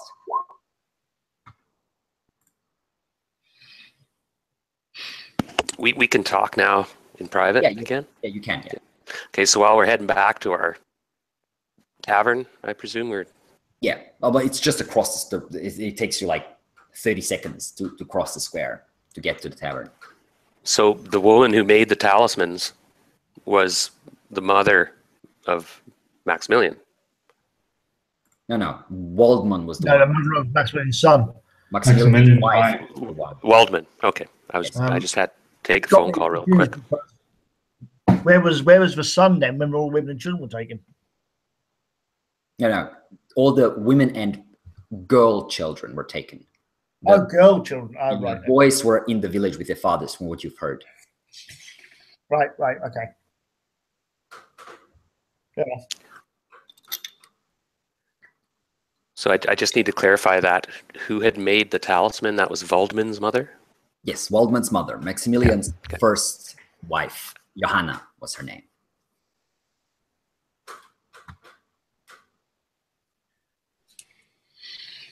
Okay, so that's not Sister Berthe. That was of Maximilian's sister was Berthe. Beate. Beate. Beate is Maximilian's, yes, she's her, well, his sister. His direct sister, not like sister-in-law or anything like that. Do you guys feel safe in this place without taking shifts? Yeah, I think I'm pretty comfortable. I don't think anything will come tonight. I mean, they'll get an alarm if there anything happens, I think. I'd rather us all get a full night's sleep since we're going to be up early. Yeah. Okay. So you head out, head into the cowardly orcs. You can actually see now that you're keeping a bit of more attention. Next to the door, there is a sign with like a green-skinned figure with like pointy ears and tusks that's running away. And there is also a rather large bell hidden on the side of the building, sort of, that you haven't seen before. It's not as large as a church bell by any means, but it's like maybe about this size, with like a chain hanging down onto the ground. In the picture of a cowardly orc, is there anything else in there? No, it's just like a figure like throwing her arms up like that. You think there's like a sword or some sort of weapon on the ground behind it. It's a bit hard to make out in the sort of twilight or the sort of dim light here. It's not particularly well drawn, let's put it that way, but you're pretty sure it's some sort of orc. Okay, just wondering, there's nothing there hidden away.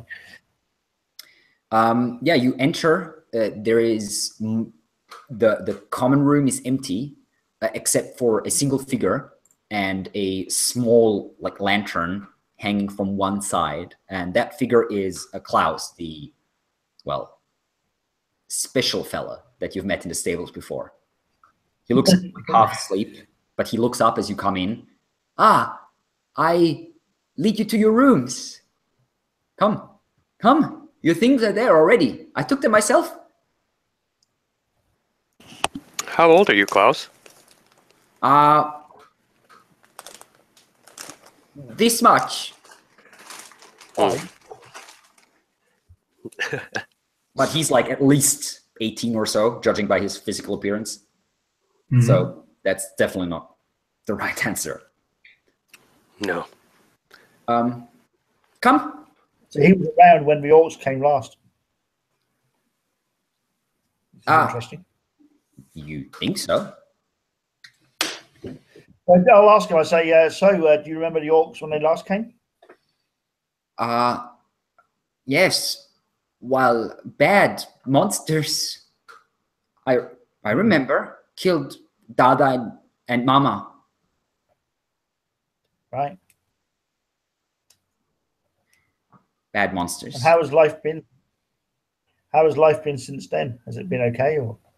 Oh. I work. You come to room? No, you're not going to get much of him, are we? Okay.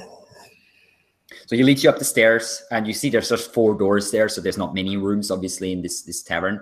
And he opens one of them and points, and you can see there's like 2 bunk beds, a small rug on the floor, a small table with 2 chairs, and like a single large wooden chest in one corner of the room with a small window facing out into the village. The window, however, is like the shutters are closed, so there's hardly any light coming in, despite people marching past with like torches and stuff. This is on the 2nd floor, I'm guessing, is it?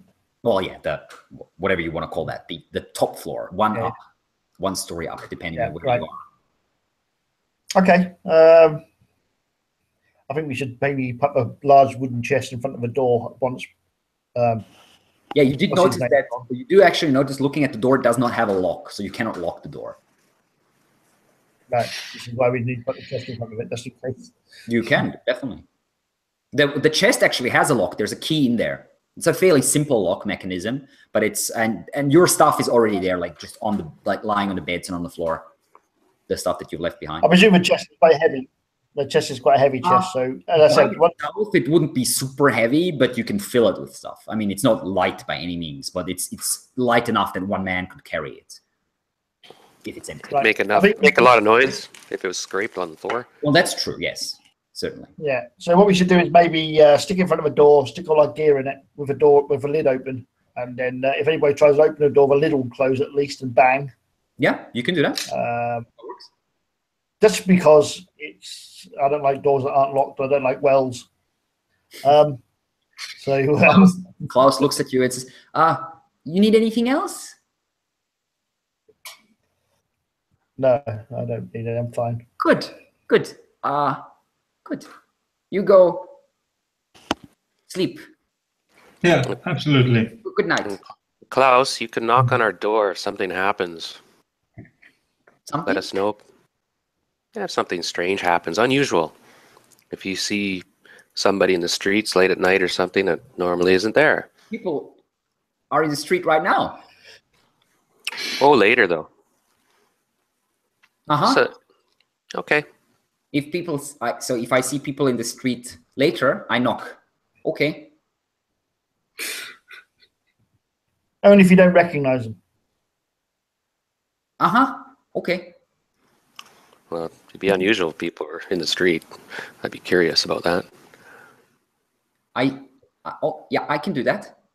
Okay. You can trust me. Thank you. Mm-hmm. I give him a bronze piece. He looks down at it. Shiny. Thank you. And sort of looking at it, he walks out. Right. All right. There's a small candle wick on the table. That's the only light that you have, basically lighting the candle. Otherwise, the room is dark. Mm-hmm. Well, light up the candle, check out the room. Yeah, not much to see. I mean, it's not a special room. The furniture is very basic. The mattresses look, straw mattresses. They look not particularly comfortable, but most of you have slept in way worse than that.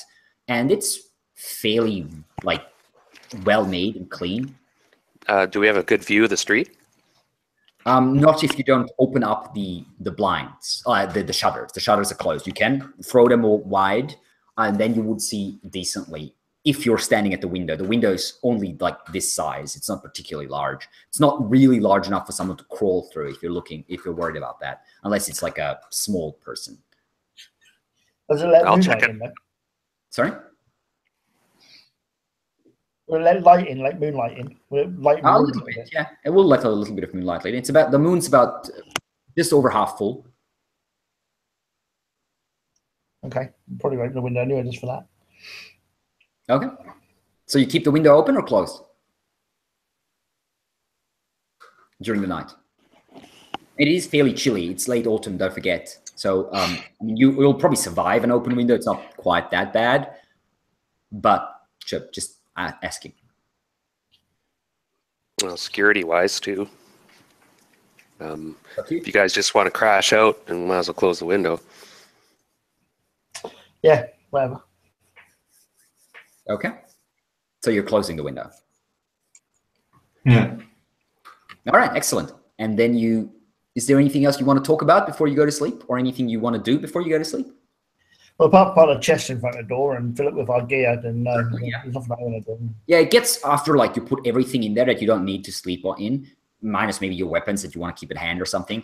It is fairly heavy, so only a very strong man could easily push it aside or something like that. And it would definitely make a lot of noise. Mm-hmm. All right, excellent. Well, if that's everything, you fall into a all too brief slumber to be woken up fairly early next morning. But that is a tale for another time, as our session for today will end at this moment. I think that's a very good spot to have a break. And tomorrow, we'll see. You will venture out into the wilderness to face whatever dangers there might be out there with Waldman, Maximilian's son. And we'll see if your suspicions prove correct or not. Anyway, as always, this was a brief glimpse of Zweihander, the grimdark fantasy role-playing game. There is, in the description of this video, a link to a short video that I made where I explained the basic rules of Zweihander, if you are interested in that sort of thing. If you enjoyed our content, feel free to like the video and subscribe to our channel. There might or might not be a button to subscribe right here after I add it. Everything else is, well, you will see next time. Through Mouse Games says, thank you for watching. Thank you for playing, and we'll see you around in about 2 weeks, probably. Bye-bye.